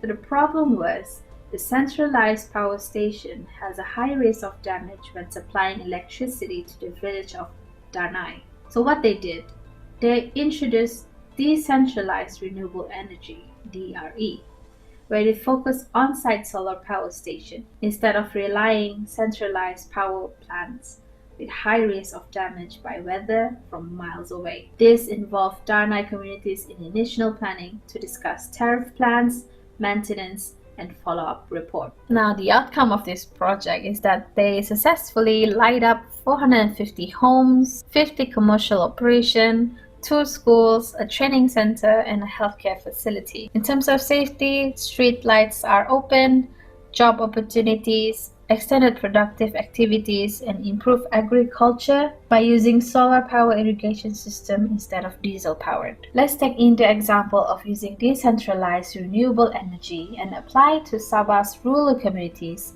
with limited access, such as communities in Paitan, along the coast of Sapulud, Pagulangan, and Pansiangan. This method reduced transmission losses by having generation close to demand. Evidence number 2 is in Kota Marudu, Sabah. In 2013, SWIPA started its first barefoot solar project, which was supported by CIMB Foundation, the Indian government, Barefoot College, and Food for the Hungry International Sabah. They initiated an empowerment program, a program that empowered its first solar mama, Tarihing Masanim, followed by Gining Jaina and Rusni Singkamo in 2015. Traveled to India for 6 months long program learning basic electrification of solar. The outcome of this project is that Tarihing successfully lights up 100 houses after she came back from India. Barefoot Solar Project continues to enrich 2 women from rural communities to follow Tarihing Masanim footsteps. Together, they provided access to sustainability energy for 200 homes in 3 villages in Kota Marudu, which benefited around 1,100 villages. Coming on to evidence number 3, Kampung Dedari, Pahang, Malaysia. A project called Kampungku, a series of renewable energy projects dedicated to resolving the energy-related needs of the indigenous rural communities across Malaysia by providing small-scale solar solutions. The objective of the project is to install 10 easy-to-use mobile photovoltaic cells and solar lamps in cooperation with the Orang Asli of Kampung Dedari.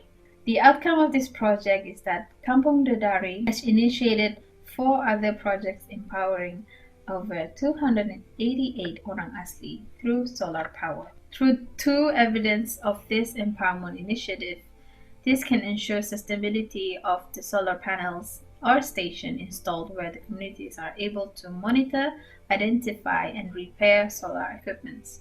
After looking through this evidence, solar energy is the best approach to tackling problems number 2 and 3. Taking the mentioned evidence done by the incredible group of organizations, people and government bodies as feasible example of solar energy use.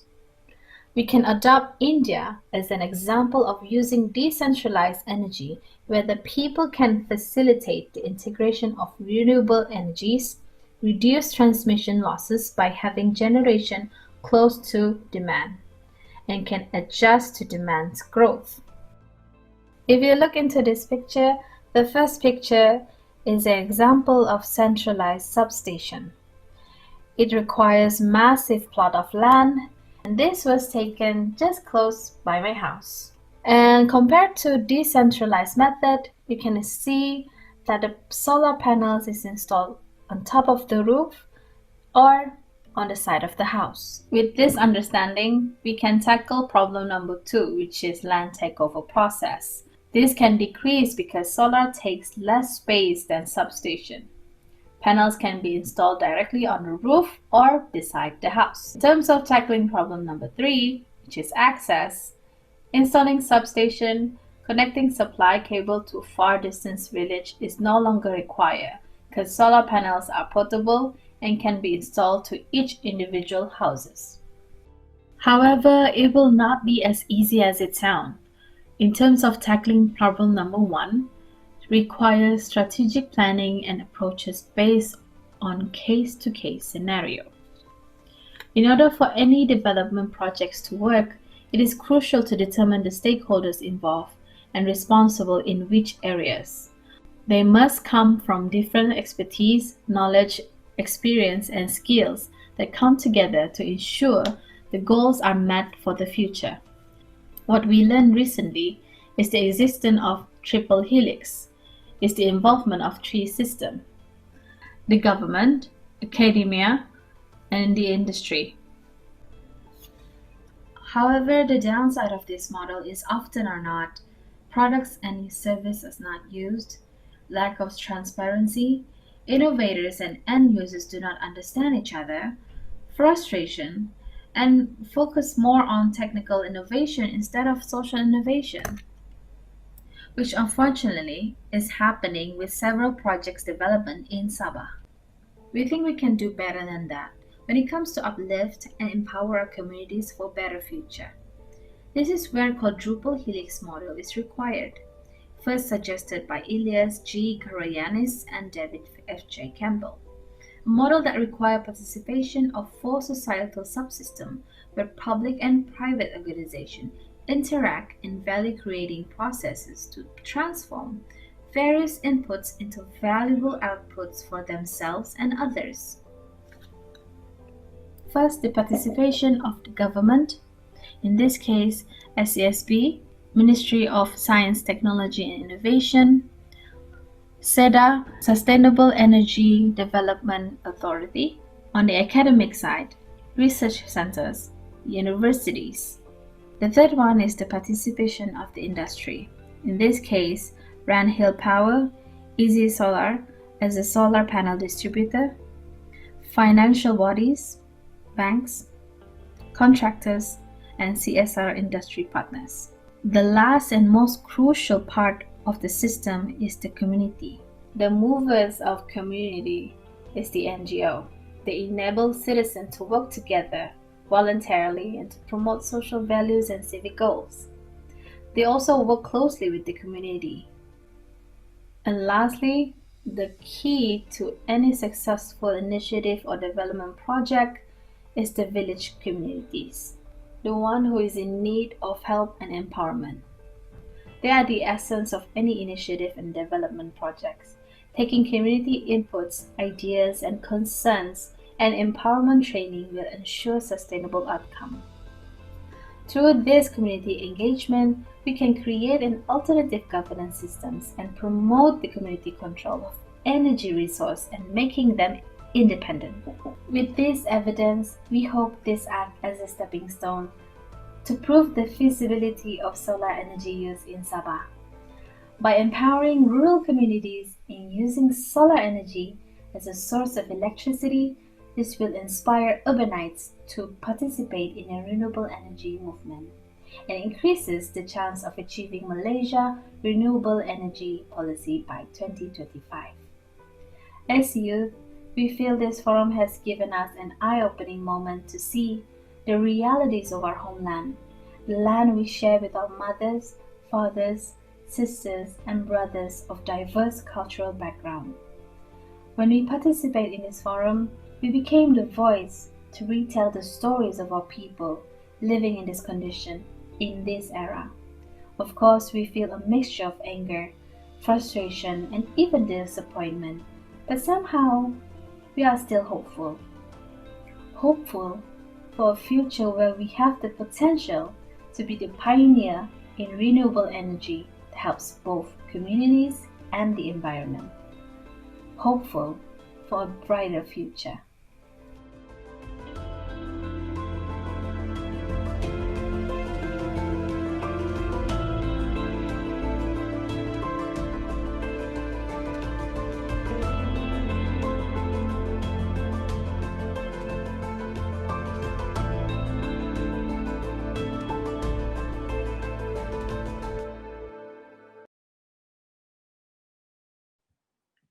Yes, and there you have it, the group presentation by the third group there. And again, I got the theme for that third presentation was actually evidence-based design of infrastructure development, to share with us that all of these brilliant ideas that we have to do our infrastructure development in more sustainable ways and more beneficial for everyone, for everybody, um, is so doable that it's very implementable right here in Sabah.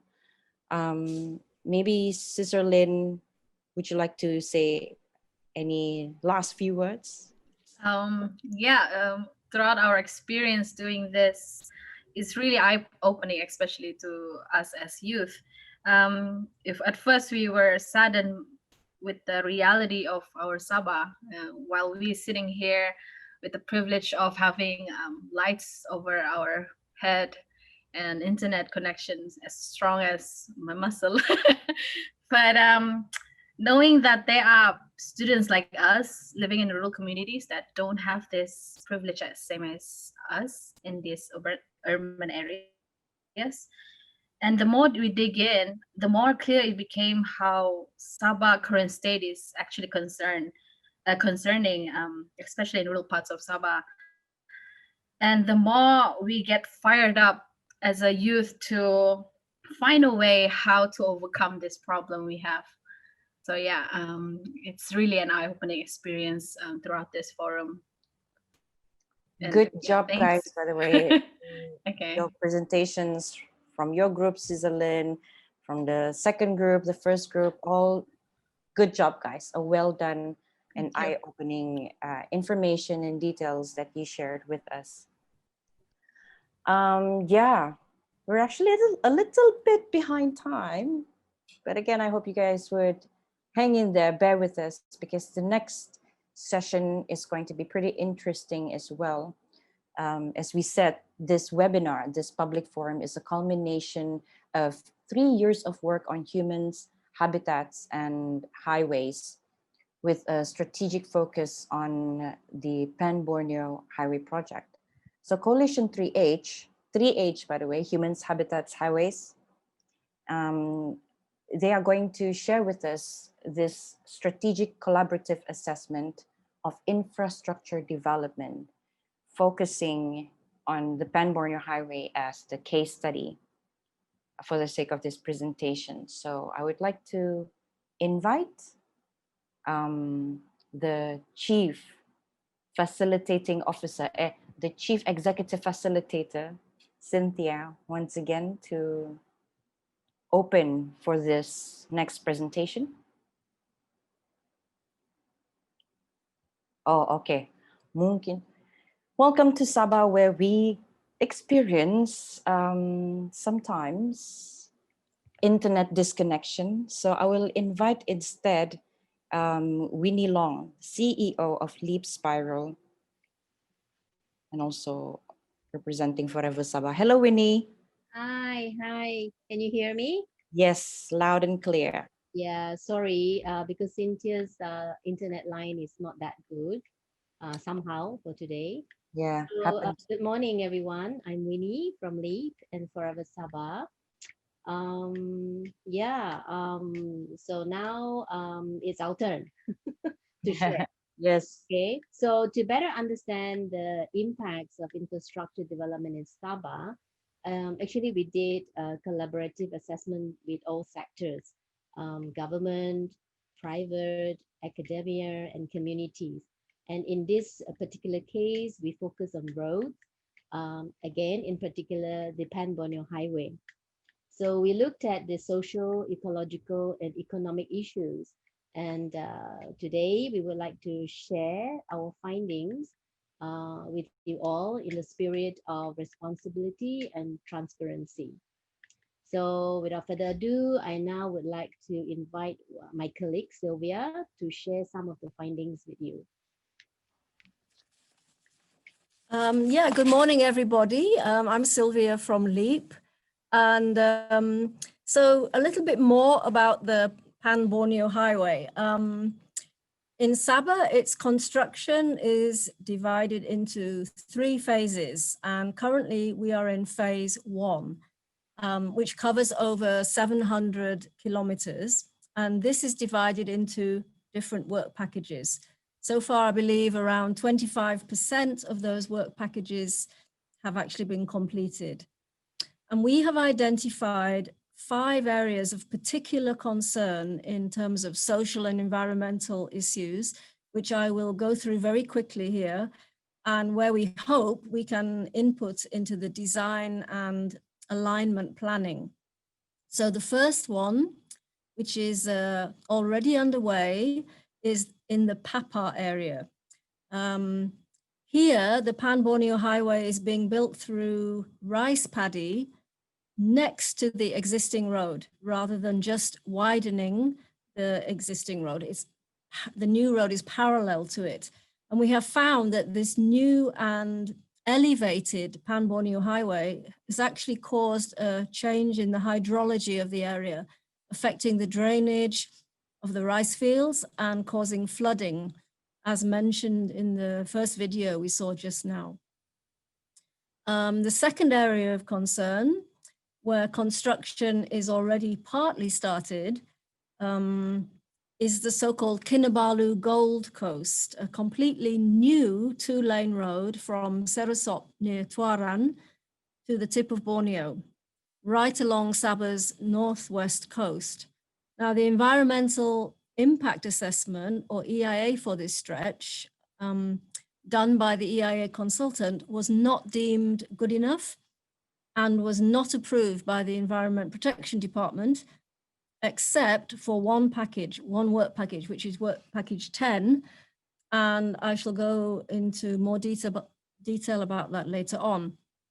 The third area, which potentially might start in the near future, is near Telupid, where the Pan Borneo Highway is slated to go through Tawai Protection Forest Reserve and a known elephant area. And the EIA for this has not yet been approved, and we will hear, so construction has not yet started, and we'll hear more about that stretch from my colleague, Dr. Nicola, in a minute. The fourth area of concern, also not yet started, is the Pan Borneo Highway near the Kinabatangang Bridge over the Kinabatangang River at Batu Putih. So apart from forming a bigger barrier to any wildlife movements in that a very famous wildlife area, a 4-lane road here will also affect many villagers who live along the existing road. And again, we'll hear more about that in a minute. And lastly, the Calabacan to Sapulip stretch of Pan Borneo Highway, which is under phase 3, so slated for sometime in the future. This involves widening the existing road from 2 lanes to 4 lanes. And this stretch, as some of you might know, goes through several forest reserves, including Maliau Basin Buffer Zone 2, as well as 170 kilometers of known elephant habitat. So a 4-lane road here will make it almost impossible for wildlife to cross the road. and will also sever the link with the heart of Borneo forests to the south. So we hope that this can be looked at again in terms of building wildlife overpasses and tunnels and keeping the road as 2 lanes rather than 4 lanes, with, of course, better maintenance. So now I'll pass on to my colleague, Dr. Nicola, to talk more about the impact of the Pan Borneo Highway on people's land and homes. Hi, my name is Dr. Nicola Abram and I'm a technical coordinator for Forever Sabah. So one of the things that we wanted to look at was the potential impact of the Pan Borneo Highway on local communities in Sabah. Much of the Pan Borneo Highway alignment is the upgrade of the current 2-lane road to a 4-lane highway, with some additional areas of new construction for the Pan Borneo Highway. And we wanted to see the potential impact on people's homes and communities within this alignment. So in order to be able to do that, we looked at and digitized within a GIS the Pan Borneo Highway alignment for all of its 3 phases. Next, we wanted to have a look at the potential width of the Pan Borneo Highway alignment in order to be able to factor that into our analyses. To do this, we ascertained an actual alignment shapefile for the Pan Borneo Highway within Work Package 6, and we were able to then undertake analysis to then estimate the width of the Pan Borneo Highway throughout its alignment. Using this data, then we were able to come up with 3 meaningful scenarios: a scenario of 50-meter width of the Pan Borneo Highway, and then a 75-meter width and a 100-meter width. Within these 3 scenarios, what we then wanted to look at were the potential houses that may be displaced by the construction of the Pan Borneo Highway. And to do this, we used high-resolution satellite imagery, Google Earth, as well as Google Street View to identify houses along the highway alignment within these 3 scenarios. So what were our findings? Well, in terms of potential loss of homes, we estimate within the 50-meter to the 100-meter width scenarios that in the range of 1,700 to 7,000 homes might be lost. This is under compulsory acquisition by the government. In terms of loss of lands, we were able to estimate for native titles in the region of 678 hectares to 1,800 hectares of native titles may be also lost for the Pan Borneo Highway. This will then increase if we look at areas under NCR, but unfortunately we don't have any data on that. In terms of the number of villages that may be impacted either partially or entirely, we can estimate in the region of 65 to 93 villages may be impacted throughout the whole of Sabah. And you can see for the 75-meter width scenario in the map, you can see in orange the houses that would be displaced in order to construct this highway. So we were wondering, well, are there alternative alignments that would actually mitigate or lessen the impact on communities? So we started to look at work packages 23 down to 26 within the Kinabatangan Sagama area. These are work packages that, to our knowledge, haven't yet been started, and there's no in EIAs for these areas or for these work packages as yet. So what we wanted to do was to identify a potential alternative alignment that would basically bypass many of the people's homes and the villages in order to safeguard those areas. So if you have a look at the map, our alternative alignment is in purple and the current alignment by the government is in orange. So our alignment would be in the region of 8 kilometers shorter, meaning that it would be cheaper for government. And it would also have a significantly less impact on communities. And we can see this demonstrated within the table For example, if we take the 75-meter width scenario, the original alignment from the government, it would take out 832 people's homes. Our alignment, however, would potentially only take out 18 homes, meaning to say that many residents would be able to stay in situ.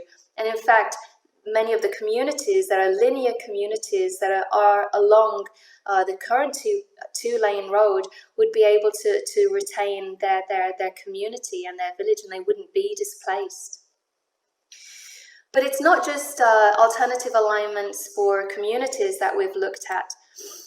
In this next slide, we also have a look at the alternative or potential alternatives for the Tulupid area. Now, this area came on our radar because this area is very important for elephants. And as you can see in the map here, all of the green dots that you can see are either collared elephant GPS locations, and the collared elephant data is from Danugerang Field Centre, in addition to data that's being collected by Forever Sabah's CERT team, and the CERT team have been following elephants and identifying evidence of elephants within the area in order to understand the range and patterns of the elephants within this region. So if you see the red route that goes through Tawai Forest Reserve and through 30 kilometers of elephant range is the current Pan Borneo Highway alignment for these work packages. This is a very risky route in terms of the road construction, the Pan Borneo Highway construction workers, because inevitably they would have elephant encounters whilst they're constructing the highway, but also in terms of looking forward to when the highway is constructed. We know that when roads cut through elephant range areas, then there's a great degree of risk for collisions on the road by the road users and the elephants themselves. And also there may be other collisions from other wildlife that are inhabiting this protected area. So what we wanted to really understand, well, if this area is so risky and this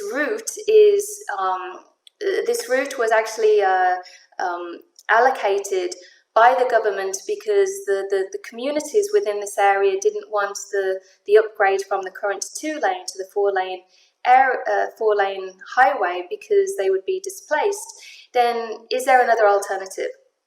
And our alternative was the yellow route, which you can see, which is route 4. Now, the yellow route is shorter. The yellow route also bypasses much of the elephant range and much of the elephant hotspots that are frequented often by these elephants.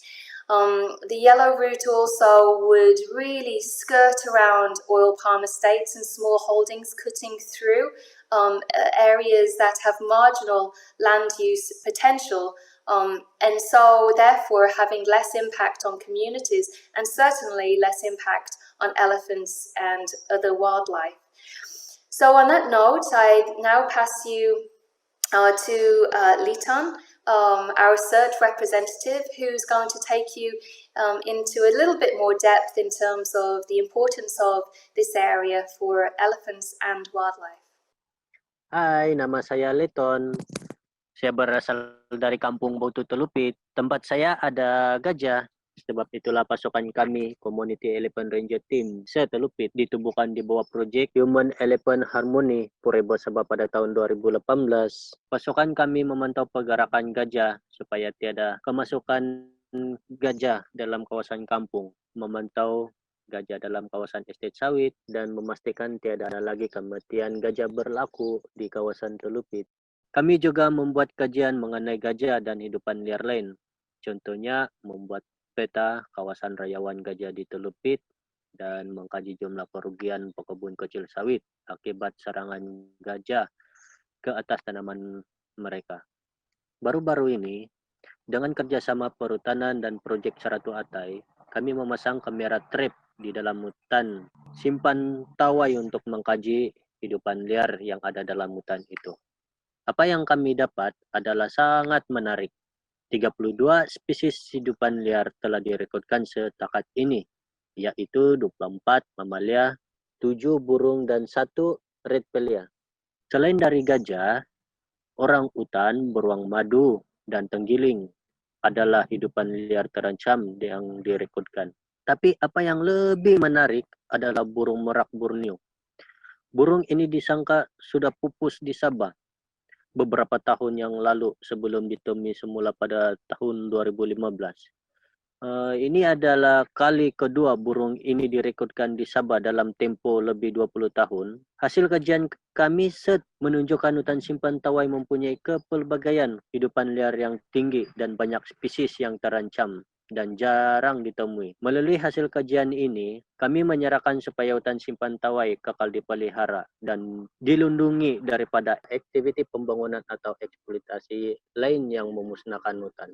Kami mahu gajah, orang utan, beruang madu, tenggiling, burung merak Borneo, dan semua hidupan liar lain kekal selamat dalam hutan simpan Tawai, supaya anak cucu kami masih berpeluang melihat mereka pada masa akan datang.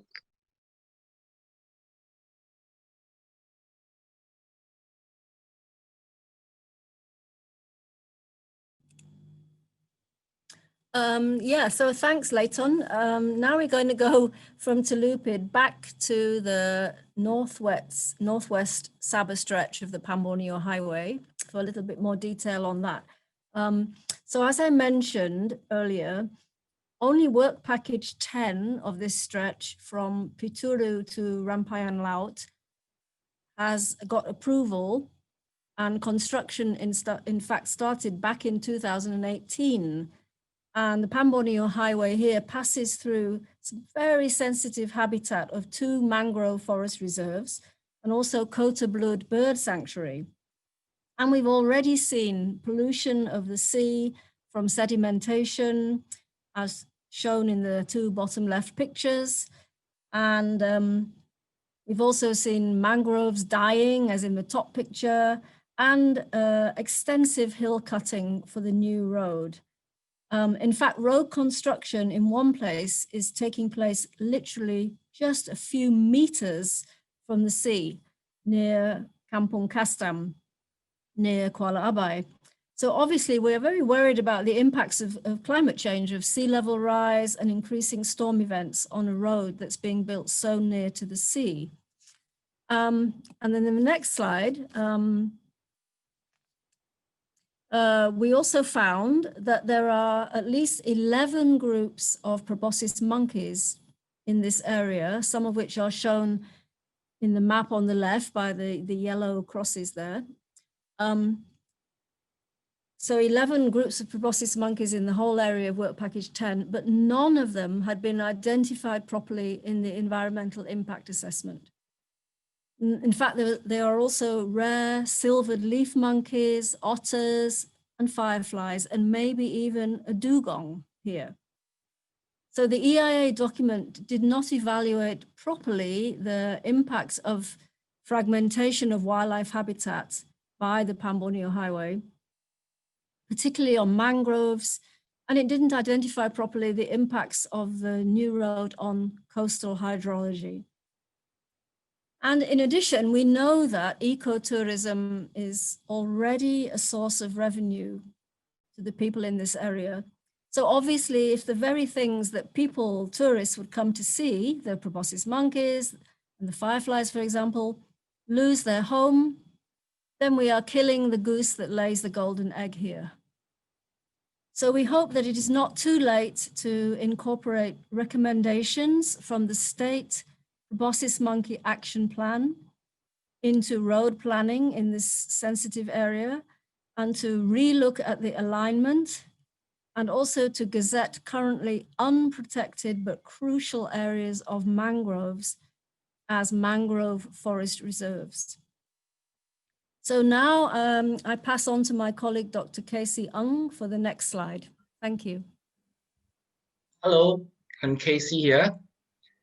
Okay, as you can see in earlier presentation by the students from the University College Sabah Foundation, or in short, UCSF, the youth in Sabah have also become interested in exploring the narrative of infrastructure development. So overall, UCSF has initiated 5 research projects since August 2020 to understand the pros and cons of the Pan Borneo Highway development. They are namely evaluation of a road construction impact on soil and water of paddy fields. Another study was on road kills of endangered wildlife. Yep. Impacts of road construction on birds population, and influences of roads on gender equality, you can see there. And lastly, the influences of road construction on community livelihood and food security. So due to the recent MCO, the studies were delayed a bit, okay? But nevertheless, the study should be completed sometime early next year, and the data will be shared widely through a scientific publication. We hope the findings would be useful to inform the Pan Borneo projects, the managers. I will now pass this on to my colleague who will be covering environmental law and policy. Yeah.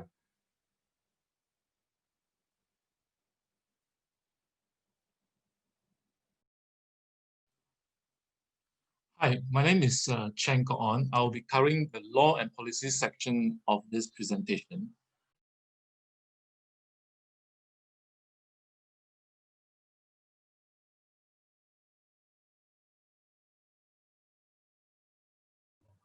Ko-on, you're muted. Right. Hi, my name is Chen Ko-on. I'll be covering the law and policy section of this presentation. In Sabah, we have our own development and environmental policy, and the main one is the Sabah Structure Plan, which has been gazetted into law in 2016. This is a very thick document, so I'll just highlight certain parts. First, it says that we need to protect our natural environment because they will become, quote, tourism asset, key tourism assets in the future.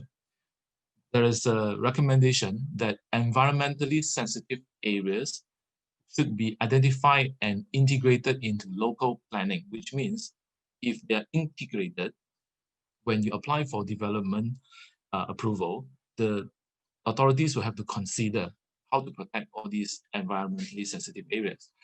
And the third point I want to highlight is that this structure plan has recognized that highways and roads cutting through forests is a major threat to forest connectivity, and therefore they propose that when a road, especially in the case of a major road like a Pan Borneo Highway that we're talking about here, cuts through forest connectivity, such as forest reserve, as we have seen in previous presentations, overpass or underpass should be constructed. Basically means bridges or tunnels.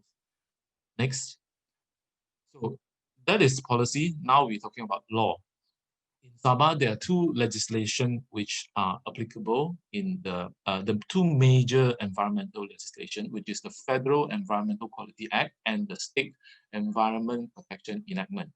The key point in these 2 statutes is that before any development can proceed, they must have a EIA prepared and approved by the relevant director.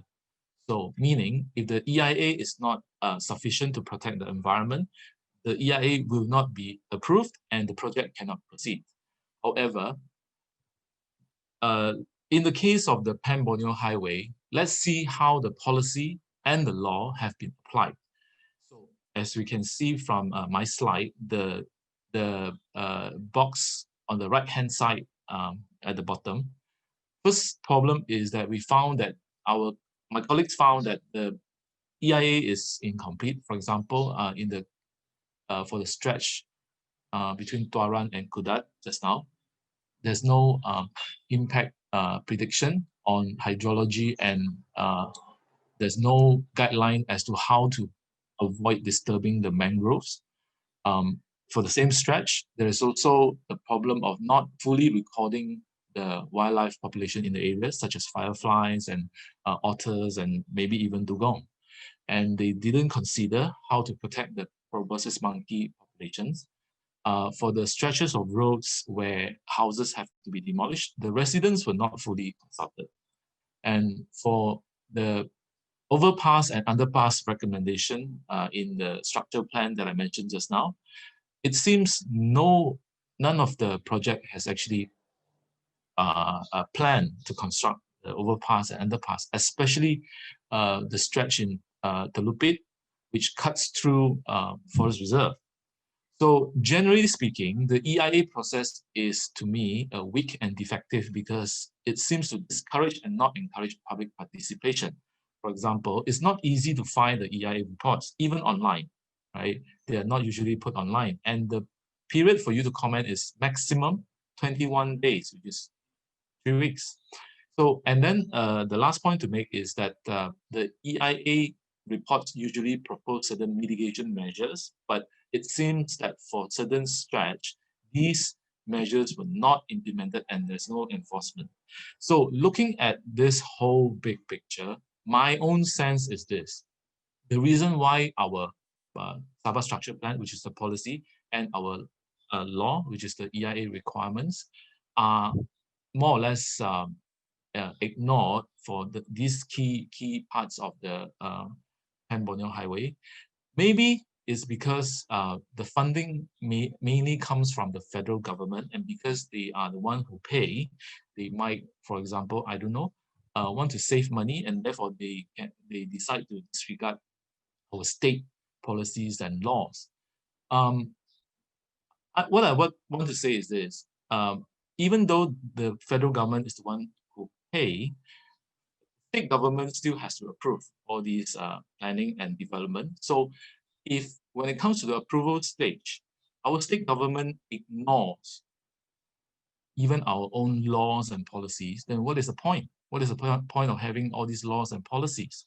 And I would also call upon the federal government to respect and take into account the law and policy of Sabah when it comes to the alignment of the Pan Borneo Highway project. Thank you.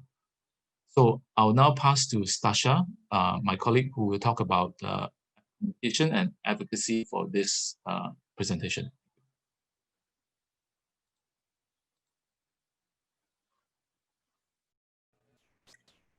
Thanks, On. Hi, my name is Stasha. So I'll be talking about the Coalition 3H's cumulative communications work across various forms of media over the last 3 years. So advocating for public awareness and discourse on Sabah's infrastructure development, we have released various press articles over the last 3 years via a network of local and international news platforms. So as you can see here, a few examples that can be seen is the Borneo Post, Daily Express, and even Manga Bay. From August to November of this year, we've also released a 5-part series on the history of roads in Sabah that reflects on why and how Sabah's roads have developed in the state. With this, we hope to learn for the future of road development in Sabah, particularly with regards to Pan Borneo Highway. So expanding our reaches to more tech-savvy individuals, we have also been busy with the upgrade of our main website and the development of our social media platforms like Facebook, Instagram, and YouTube. Wanting to see and hear experiences of the development of the Pan Borneo Highway around Sabah, we then sent out a call for local filmmakers to capture agricultural land, ecologically sensitive areas, and wildlife hotspots impacted by PBH, on top of interviewing of local inhabitants affected by the construction. So during the easing of MCO, teams of community filmmakers were able to film stretches of existing, currently under construction, and proposed stretches of PBH areas. So Papar, Kolopis, Tuaran, Kinabatangan, Tulupid, and Kalabakan. So as you can see, hopefully with the film earlier, the highlight for the year has then been the production and screening of the community film titled Our Road, Our Say, Pan Borneo Highway Stories. It premiered online to local and international audiences on the 14th of October, and feedback was extremely positive, ranging from increased awareness around the PBH and its implications, as well as some requesting of more information on how to help. So over the past 3 years, we have held dialogues, forums, and workshops with community stakeholders, government, industry policymakers, members of the private sector, civil society representatives, academia, non-governmental organizations, and the general public, basically all sectors. So a regional collaboration with Indonesia and Papua New Guinea will then also allow us to share experiences and learn different approaches towards a topic as major as infrastructure development. All of this serves to provide access to relevant information pertaining to infrastructure projects and issues, hopefully bringing openness and transparency to a previously and currently closed and opaque process. Thank you. So now we'll pass over to either Cynthia or Winnie. Thanks, Tasha. Yeah, so, right. Cynthia is still unable to join us. Okay, so what have we witnessed? What have we found? We have heard the voices of the communities through the film. We have heard the voices of students who are our next generation. We also have heard the voices of researchers, academia. We have also engaged with the relevant government because we need to involve them, actually. They are very important in this, a very, very important stakeholder. So what now, moving forward? So what do we want to achieve? So our full strategic collaborative assessment report will be out in March 2021. So for those of you who would like to download a copy, it will be on our website and it will be also on our social media platform. Moving forward, we would like to work with stakeholders on strengthening the EIA process. I think one of our colleagues have shared it can be improved. So we would like to assist and work together with the stakeholders in strengthening that process. We would like to continue collaborating with our Sarawak partners in the heart of Borneo contacts. We will continue to interface with other infrastructure issues, maybe on RE for rural electrification. And we would really hope to be able to form a joint committee with key government agencies and NGOs so that we can share data, we can enable dialogue for the benefit of decision making. Yeah, so that is what we are planning to do moving forward. Yeah, so I think that's the end of our presentation for today. So if you have any questions, please do use the Q&A button and send us your question. Thank you on behalf of HHH. Thank you, Winnie. Thank you, team, everyone. Brilliant. I love it. I was thinking at the back of my head, wow, it feels like we are living in different times, like now openly and publicly providing, I would call it constructive criticisms towards what the higher power people, those people at the decision-making level are doing, so hopefully programs and events like this will enable more involvement and engagement with the stakeholders, especially those people, those villagers, rural dwellers who are directly impacted by the infrastructure development that takes place in Sabah.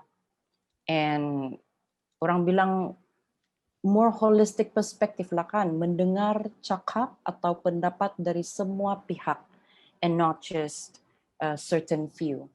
So we are now opening the forum, the webinar for dialogue. So I'm glad to see everyone's faces. So weird. It felt like I was talking to myself without seeing everybody else's faces. So hello guys. And so we have the panelists here, yeah, consisting of, again, researchers, people from 3H who initiated this whole magnificent idea. And we also have the students.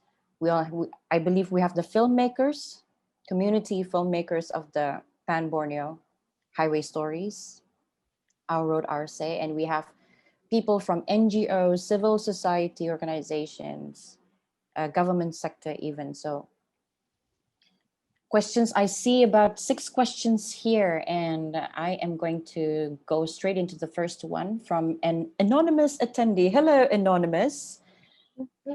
And he or she, or it or they, has a question for the filmmakers. As Dr. Nicola mentioned, there is more than 7,000 homes was displaced. Did you locate Normala based on these statistics or from another source? Normala, I believe, one of the interviewees in the Our Road, Our Say film, right? Yes. Hi. I guess I Yeah, better hi, introduce Kenneth. myself. Hi, I'm Kenneth from Humans Habitats Highways. I'm also the film producer and communications manager for Our Road, I'll say, Pan Borneo Highway Stories. I guess I'll answer this question because I'm just looking at the panel. Our Kinabatangan team sadly cannot be here today since they are probably out in the forest at the moment and line is pretty bad. But I was on coordinating them anyway, so I will kind of know how to answer for this. Well, first I would say sadly, as you can, from statistics itself, obviously say 7,000 homes, more than that is going to be displaced or has been displaced, and who knows, there's more. But Normala specifically, like most of our interviewers, we found through word of mouth. Because Normala went viral on Facebook to tell her story of how she was going to be displaced in a matter of a couple weeks. So with that, I had to ask Batangan team to go and contact her specifically through Facebook Messenger and saying, hey, can we interview you? Because it was a couple days after her video went viral. So she's still pretty fresh with emotions as you saw what happened. So yeah, even though there's tons of stats and figures on a lot of issues here in Sabah, especially when it comes to infra development. But at the end of the day, we also should hear from the voices of the ground themselves. And these people are actually from the communities, and these are their homes being displaced. These aren't just numbers, these are actual people. So I hope that answered my question, where there's so many different sources we get from. Yeah, thanks, Kenneth. And I don't know if you would be in the position to answer the next one. Wouldn't the government be more inclined to opt for this route, referring to the alternative alignments in the Tawai Reserve? Proposed route 4 is shorter, which assumes that the costing for building the highway is less. Wouldn't the government be more inclined to opt for this route? And has this been proposed to the government or town planning? I'm guessing someone from 3H can help answer this question, whether or not this idea, and let's not focus on just the highway, but in most in most infrastructure development projects and ideas, has there been anyone proposing to them alternatives that will cost less financially as well as environmentally? Hi, I think maybe I can add a little bit to this. Yes, Sylvia. Nikki, our expert, is in South Africa right now. Yes, in fact, we have had discussions with numerous stakeholders about these alternative routes, including the Forestry Department, JKR, Pan Borneo Highway people, and the communities in that area. And we have even produced a cabinet paper on this, putting up the potential alternative alignments. So yes, it has been sent to the government, and we are hoping to meet with the new government soon, and hopefully this will be brought up. In terms of cost, that's just one of the aspects they consider. It's not. There's also a lot of political aspects to it, of course, and the needs of the people on the ground. But in terms of meeting with the stakeholders over the last 3 years, yes, we definitely have. Yes. I would like to ask the follow-up question to that, but let's try to get through the questions that we already have in the Q&A. Our anonymous attendee who also asked, question to the 3H. Through the camera traps, it has captured the Bornean peacock pheasant, which has been only spotted twice in 20 years.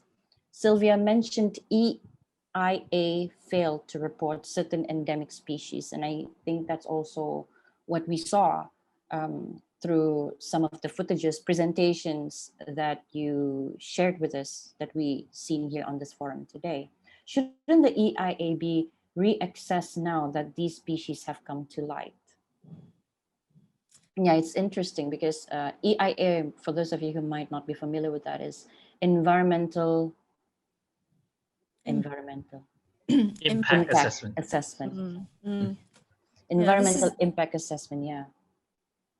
This is a key tool in the process of a project. It's not the only one, but it is one that where the Environment Protection Department of Sabah can say, I'm sorry, this assessment by the company, the EIA consultancy company, is not good enough, and I want you to go back and come up with more information. And that has happened. In terms of the peacock pheasant in the Tawai stretch, as far as we know, the EIA for that stretch was submitted to Environment Protection Department in 2018, but was not approved. In fact, it's for the whole stretch from Ranau to mile 32.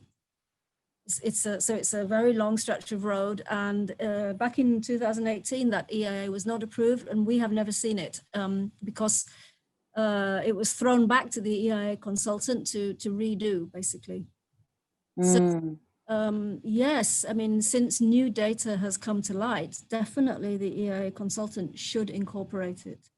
And in terms of the Tuaran Pituru site, we hopefully are going to have a meeting with the Environment Protection Department and ask what can be done about updating the EIA document, because yes, they did not incorporate the proboscis monkey action plan because that actually came out later than they wrote the assessment. So it's a procedural thing in a way. We are going to work with Environment Protection Department, hopefully on those issues. Yeah, and that reminds me of Kok On's part of the presentation where he mentioned about how EIA reports are not easily available. And I personally feel that it should be made available. But yeah, what does the team at 3H think? And is it doable to make EIA reports available to the public? And what's the harm of making it known and accessible to everyone? Like having a easily accessible link that people can go to and look at the reports, right? Yeah. In fact, Environment Protection Department used to have all the EIAs on their website, so you could access them all digitally. And I think last year they changed the website and now you can't access them online except for the special EIAs, which are for huge projects like Tanjung Aro Eco Development. They are available online. If you want to see the others, you have to go to the Environment Protection Department itself and sit there and read it in the document. And yes, you only get 21 days to submit comments. When a special EIA is announced in the newspapers, they'll say it's available in Tawau Sandakan, KK libraries, and Environment Protection Department offices. You get 21 days to look at it and then submit your comments or objections. Thank you, Sylvia. Okay. Yeah, which is apt because the next question we actually had a question directed to Kok On himself from one of our attendees. As you mentioned, Kok On, that construction here has disregarded the EPE and EIAs. Are there any repercussions to those who go against it? If those decide to just go ahead without any issues, wouldn't that just continue an endless cycle of destruction? And actually, Kok On had answered by typing in the Q&A section. But maybe Kok On, you would like to say a few words about it here on live? Yes, actually under the law, there are penalties for you not complying with the EIA, especially the measures that you have proposed, but they are not very high.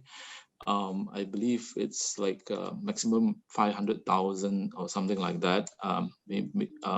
But you see, that's not the point and not the aim of HHH. See, we are not trying to make this thing into a contentious and confrontational issue with the government. The whole reason we are doing this project is to tell the government that, first of all, you can avoid all these, right? You can avoid all the contentious thing by planning properly. Secondly, when you plan, please engage with the NGO. We have a team of experts which have presented some of their findings today. And what we are saying is, please talk to us so that we can present the information to you when you plan, rather than trying to, rectify or fight it out afterwards. So we hope we don't go to that stage. Thank you. Prevention is better than cure, they say. And I believe exactly. that's the gist of the message. Thank you, Kok On. Yeah, so the law is there. So it's not I don't think the problem is with a lot with the law, but the implementation. Like, how seriously do we even take our laws, right? Like, macam itu law, memang kita perlu implement kah, or they're just there as decorations, just because asal ada orang bilang, tapi ikut betul asal ada. So, and thank you for pointing out, Kok On, that in no way that that a group of people, animal-loving, nature-loving people, are gonna come together and purposely bash anyone, right, for what they're doing, but more to offer alternative solutions, alternative approaches that we can go about doing anything, again, on this sacred soil of Sabah. Yeah, can I just add one thing? Because it's interesting you mentioned that, we have our laws, why are we not enforcing it? I just want to make this analogy, right? You have policies which has been gazetted into law. You have law that says you must do all these. But it seems to me that the Sabah state government, not the current one, I must stress, maybe during when they approved the relevant packages for PBH, are they saying that, okay, because the federal government is paying for it, and since you're paying for it, I'm going to ignore my own policy, I'm going to ignore all my law because you're paying for it, right? So in a way, it's like, I often use this analogy. It's like my wife tells me she's going to love me when I'm sick and when I'm healthy, when I'm poor and when I'm rich, unless someone pays her more money, right? What sort of commitment is that? That is my own personal question. I'm not speaking for HHH when I say that. So I think with all laws and policies, the moment of truth is when you implement it. Otherwise, it's just on paper and it doesn't mean anything. Thanks. Yeah, thank you for sharing that analogy. I like to use the analogy of house owners, house occupants, that we are the dwellers of this house called Sabah, and yet anything done to it, the contractors appointed to do the maintenance and to take care of it, to guard it, to develop it sustainably, are not doing their jobs for over 5 decades. So do we just take it lying down, or do we say something, right? So a lot of points also being made by people, interviewees in the Our Road, Our Say documentary, and also from the presentations, that they don't feel like their opinions or their thoughts are being taken into consideration. We felt outcasted lah, macam tidak ka natanya kan. Yes, I think we have a few more. I think we have time for a few more questions, and I'm gonna read out this one from one of our attendees, again talking about biophilia. Maybe a question for the students from who presented today. An attendee here said, "I loved the first presentation, and for the first team, Group 1, were there other concepts other than biophilia that helps highlight the importance of maintaining the relationship between man and nature?" Other concepts. Maybe this question meant, is there an easier or more common term that we use when we talk about biophilia? Hello. Maybe Johan or any team member can help answer that. Hello. Can you hear me? Yes.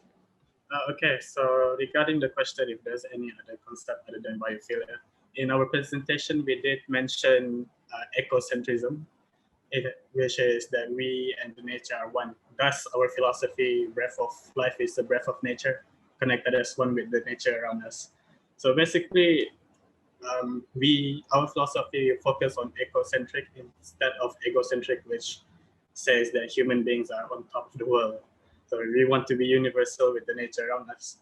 And there is a few case study there, which we use to enforce our understanding of the philosophy and the concept itself. It's more of a EIA thing, actually. In the UK, there was this offshore windmill, and when the offshore windmill was already created, they realized that it blocks the pathway of the birds. And when the windmill blocked the pathway of the birds, a lot of the birds actually went through the blades and, donezo. So that's what happened. And then with the EIA monitoring process, they did the monitoring and all, and they realized, okay, so it beats the purpose, even though you want to harness the natural energy, but it actually kills off the animals that utilize the space area. So that's what not they do, biophilic. Yeah, I know, it's not biophilic, it's just understanding our philosophies and the ecocentric views. So what they did is that they raised the windmill 35 meters more, and that's what happens. So they harness the energy power, and the birds are not endangered. So that's pretty much how we view it. Contoh dia lah kan ya. Examples. Yes. Examples of how infrastructure development takes into consideration the impacts that it has on other lives, other beings, other habitants of this planet. Bukan kita manusia saja tinggal di bumi ini. Ada haiwan-haiwan lain, tumbuhan-tumbuhan lain, and we often forget that, right? Parasites. Parasites, indeed. Okay, so let's be fair and read out this question from an attendee. Did you get any viewpoints from the project proponents? For example, government agencies in charge of funding and executing the exact project that we are placing here as a case study. If you do, I probably miss a clip of it. So maybe one of 3H members can help answer this. Did you get any viewpoints from project proponents, those who are for the project, who agrees that the project goes through the way it is, with its current direction and flow? Cynthia's still not here, yeah? Yeah. Well, I can say, I mean, reading question is to the filmmakers as well, so I guess I'll chime in on this bit. Filmmakers, yeah. For this, when we were filming, when I was like planning out to do the interview, I did propose saying, oh, maybe we should get some government workers and officials, but since it's a community film, we rather focus more on people being affected themselves. But I think the only one that we interviewed that was in the highest position used to be, he was part of the government back then, but now he's just more like a political activist. And he's been serving the society for a long time. Other than that, we do have a lot of people in conservation, like the industry experts, but the government agencies in charge of funding itself, no, we did not manage to interview them for the documentary itself. Maybe the 3H team had some personal meetings with them. So, Winnie? Yeah, I can share a bit on that. The question is whether, okay, I mean, I think On has already sort of shared the funding. The major funder is actually from the federal government, right? So initially it was to a company, a Pan Borneo company that is in Sabah. So we did engage with them, the major proponent, and also we did engage with the government agency like JKR, which is the center of this. So we did hear their viewpoints. In summary, I think during the planning process, I feel that they were not inclusive, right? So we're just planning the roads for the sake of roads, and then because we need to do, because it's for tourism and for whatnot, for economy, the economics of it. So Ansala. yes, so what our colleague Koon has rightly put is, we should all come together, at the decision table so that we will avoid this kind of public forum, so Yeah. so we did get some of their viewpoints. The engineers will do their part, the contractors will do their part. So there's really no sync, in the whole picture. There are roads, 2-lane roads. They want to upgrade to 4-lane roads. Why? What's the purpose? I think you saw from the community film, they were saying this is just a kampong. We don't need a 4-lane roads. No. So this kind of things. So I think it has a lot to do with the planning process. If they are able to include other stakeholder in it, I think that would be fantastic. And that's what we are advocating for. Yeah. Yeah. So so we are not against roads, but we just want it to be planned well and it benefits everyone. True, everyone, and not just the human beings. The parasites we are, right? Possibly benefit, everything that comes through this planet. Yeah. Right. Thank you, Winnie.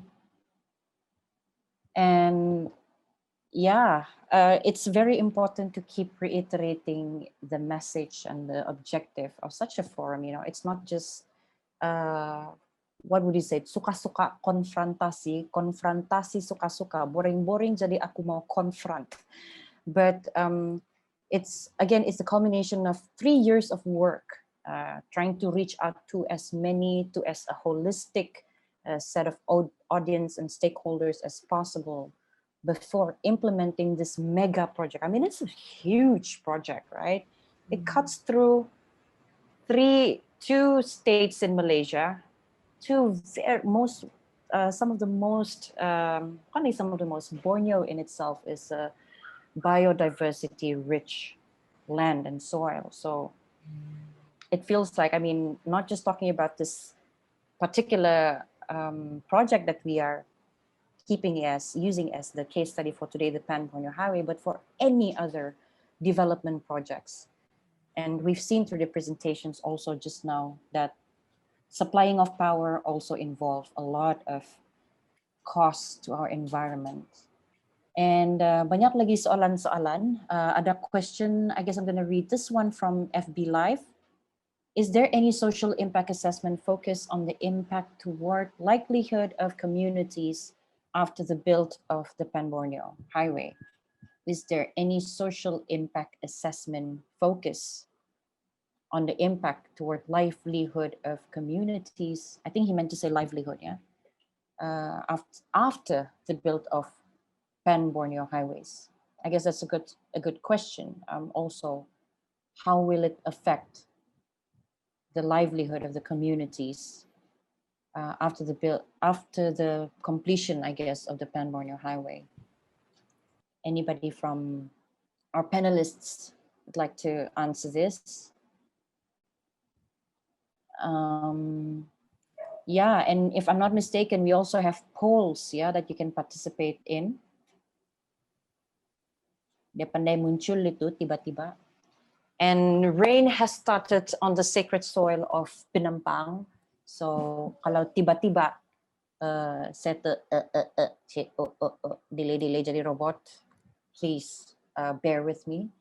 Okay, so there's the first poll question that you can answer. What infrastructure improvement would you like to see in your hometown or village?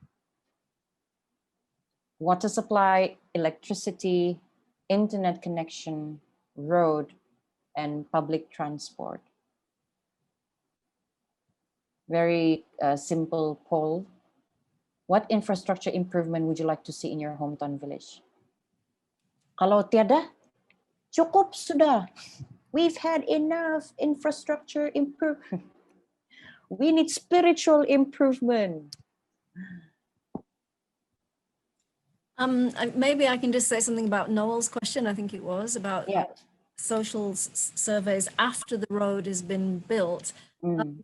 As far as I know, there won't be any official ones, but it's a very good point, and there definitely should be some sort of evaluation. I'm thinking maybe UCSF students could take that up as a topic to study, or even UMS students. And it would be really good to do a before and after type comparison there, yes. Yeah.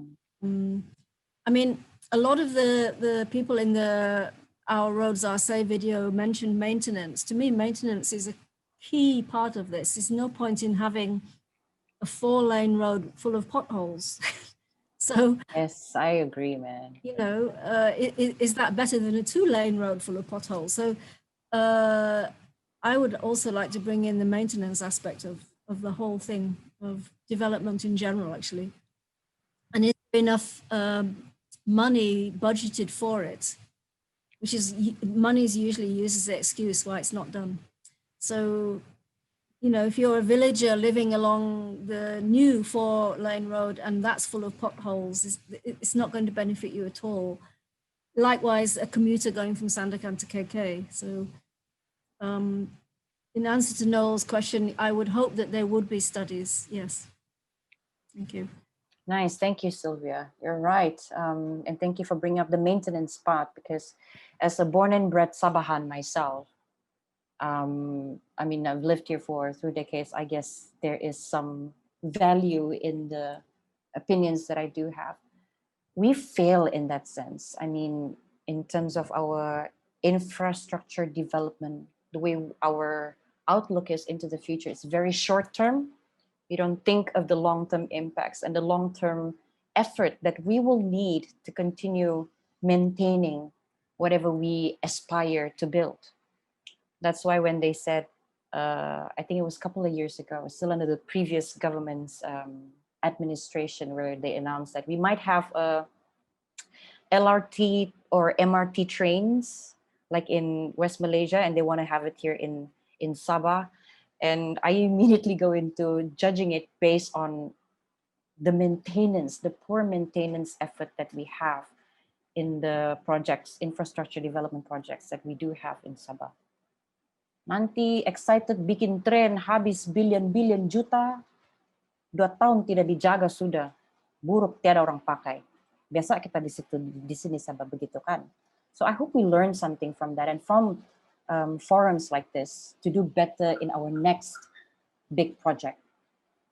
And what's the most important factor? The next poll, what's the most important factor that should be considered for infrastructure development in Sabah? Yes. So you can choose more than one in this poll, and it will greatly help and assist the members of this team who will continue the work of ensuring we have better and more sustainable outlook into the future when we talk about development in Sabah. So, apa yang kamu rasa faktor paling penting bila kita bercakap tentang pembangunan infrastruktur di Sabah? Apa yang kita mesti consider duluan? Is it economic growth? Is it community development? Is it environmental protection, technological advancement, or others? So, apa yang paling penting? Is it perkembangan ekonomi, kehidupan community dan kemajuan diorang, perlindungan alam sekitar, dan juga kemajuan teknologi.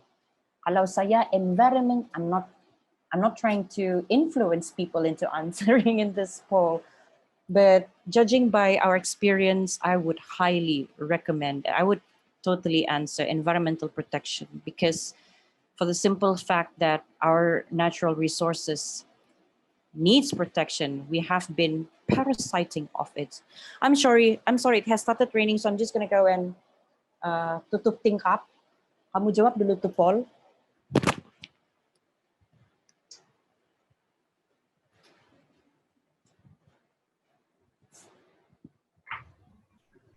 Okay, well, I guess I'll take over. Oh no, she's back. Okay, you back, Amy? Yes, I'm here. Close tingkap already. Yes. Okay. Sorry, guys. But yeah, I think we have run out of time. I'm waiting for the cue from our team members here. You can ask Q&A another couple questions, and then. All right. All right. So because after this it'll be the closing remarks. So we have time for a couple more questions, which we will. Eeny, meeny, miny, mo. I'm kidding. So there are a few questions here. Mana yang belum pada jawab nih? Open question. Okay. So this is just an opinion, said another attendee. I'm all for Pan Borneo Highway. As someone who frequently travels back and forth between KK and Sandakan, I would prefer road travel than flying. We should consider environmental impact of planes on short haul travel as well. I would prefer a door-to-door travel minimized to 3 to 4 hours by road. Planes should be reserved for medium to long haul travel. Thank you for sharing your opinion. Something to consider there in terms of our travel as well, right? Are we also contributing to the diminishing of the quality of our nature?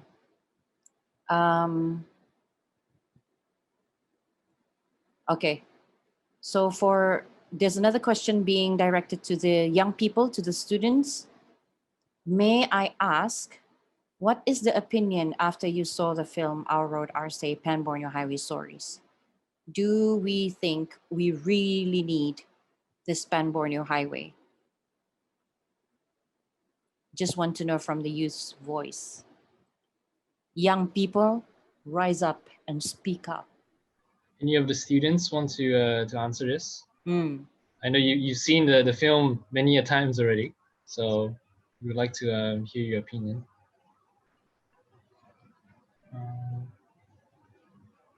Who's here? Any of the students? Or Yeah. Isaac? Isaac, yeah. Hello, yeah. Can everyone hear me? Yes, Isaac. So yeah, my opinion, it's not that like it's unnecessary. We do really need a newer, a more convenient form of transportation when traveling such long distances. I'd say yes, that we need a new form of like a way of transporting from different areas, especially in long distances, but we should also take into consideration how it affects the local communities. And for me, at least, we should take like take into account the lives that have been affected, the biological areas, and the effects that it will have towards our environment, and not just build those things out of convenience, but build those things to make it convenient for everyone and not just us. That's all. Mm. And yeah, maybe another student can answer a question that I have.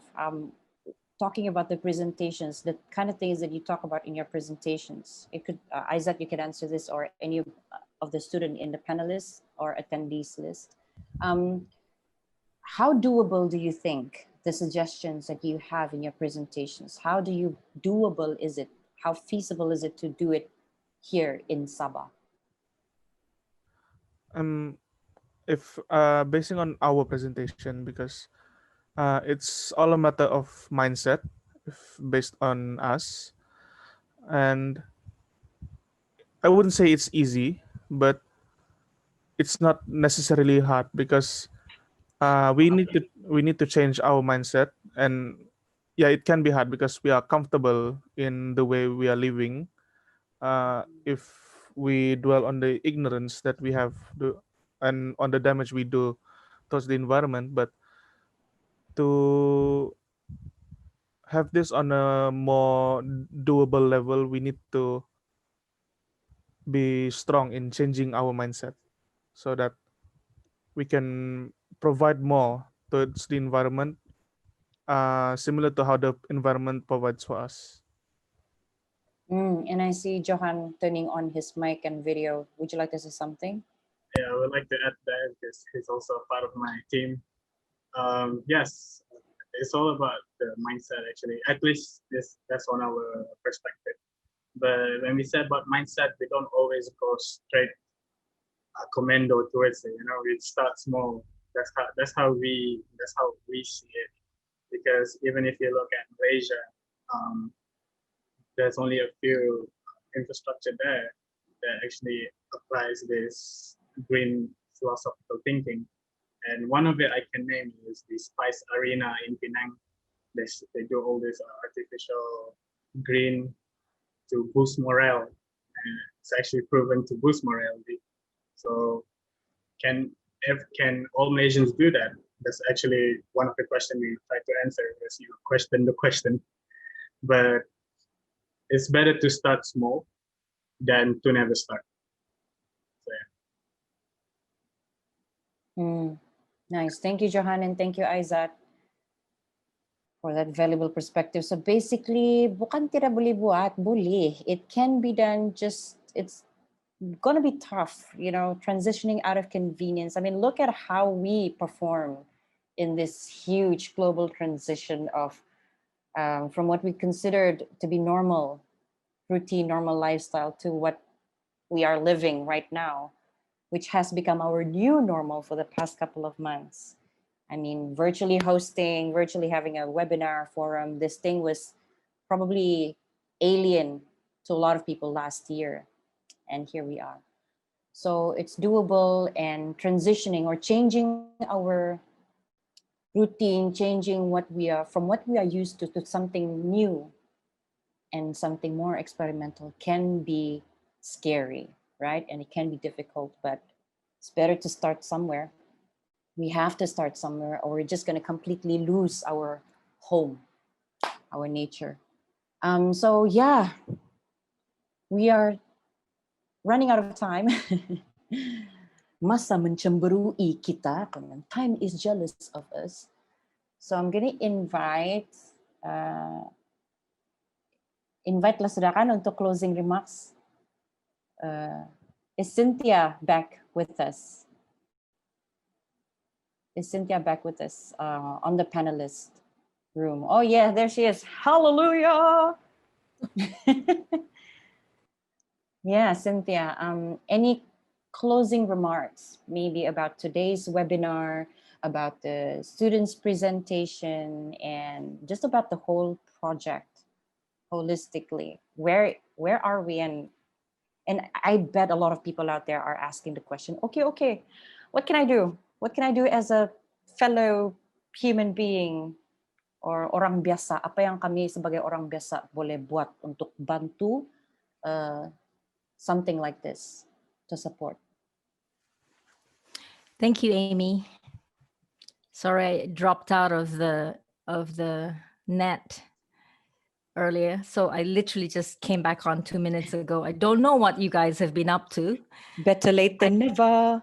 I hope it was good for all of you who are listening in. So what was your question again, Amy? What next or something? Can you remind me? Maybe you want to say something about this is a culmination of 3 years of work, right? And you as the CEF, as the mother of the project. Chef. And as the mother of the project, would you want to say something about the work that you have done, and also maybe a direction as to where can we go from here, and how do normal people on the grounds, how can they help with such an issue? I think perhaps from what you saw today or heard today, I think we have to get involved as a public, as for us as civil society. I think there is this perception that development or infrastructure development is what the government does for the people. And yes, it is, that historically was the case. If you go back to our history, the British North Borneo days, the days after that, towards involved the private sector in making our roads as well. The logging companies, now a lot of palm oil companies are also involved in road making. And I think it's time for us, the public and civil society, to really be engaged in the question, in the issues. Imagine more and more roads crisscrossing across entire Sabah and Borneo. It will change our lives forever. It will change migration issues, not just people, but migration of animals. We're on a fast track, excuse the pun, to developed, to be a developed state. And it will transform everything we know. So, I think why did we engage in this? Is because if we are working on conservation, on forests and water and food and energy, we must be involved in infrastructure development. So we really encourage the public to know, to understand, to be engaged, to look at EIAs when they're open for public feedback. There's no way to turn a blind eye to this. And then there's, of course, the whole hierarchy of infrastructure development. How does it happen? And we must ask for more transparency. Otherwise we would be irresponsible as a public. So yes, it is 3 years of work, and for us, it's just the beginning. I think we must continue. However, we will embed it into our work as an NGO. We will do more things like this. We want to engage deeper with government. We want to engage deeper with private sector. We want to engage deeper with the public. And we are asking the government for a joint committee so we can share the information that we have. We can share the findings, scientific findings that we have, and perhaps improve how we make decisions at the table. Amen. I think that's pretty much it.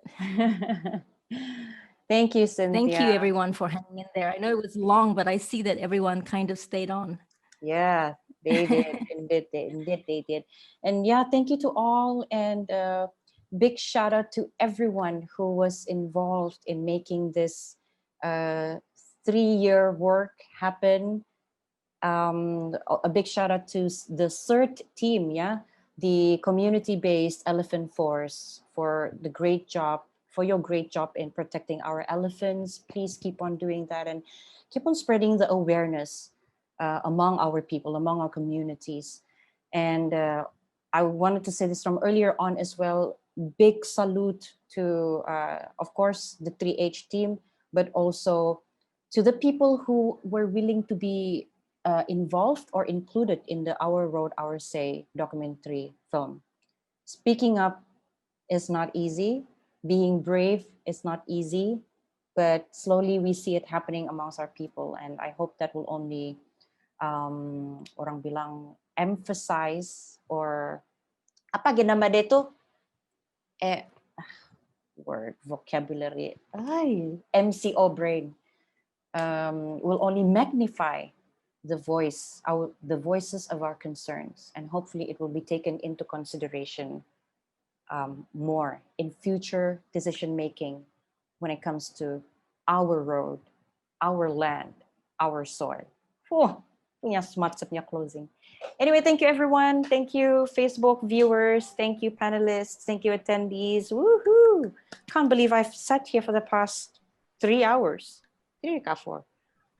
Okay, I was gonna say, can everyone turn on their the videos because we're gonna take a quick group photo. Yay! Yes. Anyone, all in the panelists, just go. Terus ka na siya di Facebook kay ni. Bang. Terus Instagram apapun ada. Okay, kira ka ma. Okay. 1, 2, All right.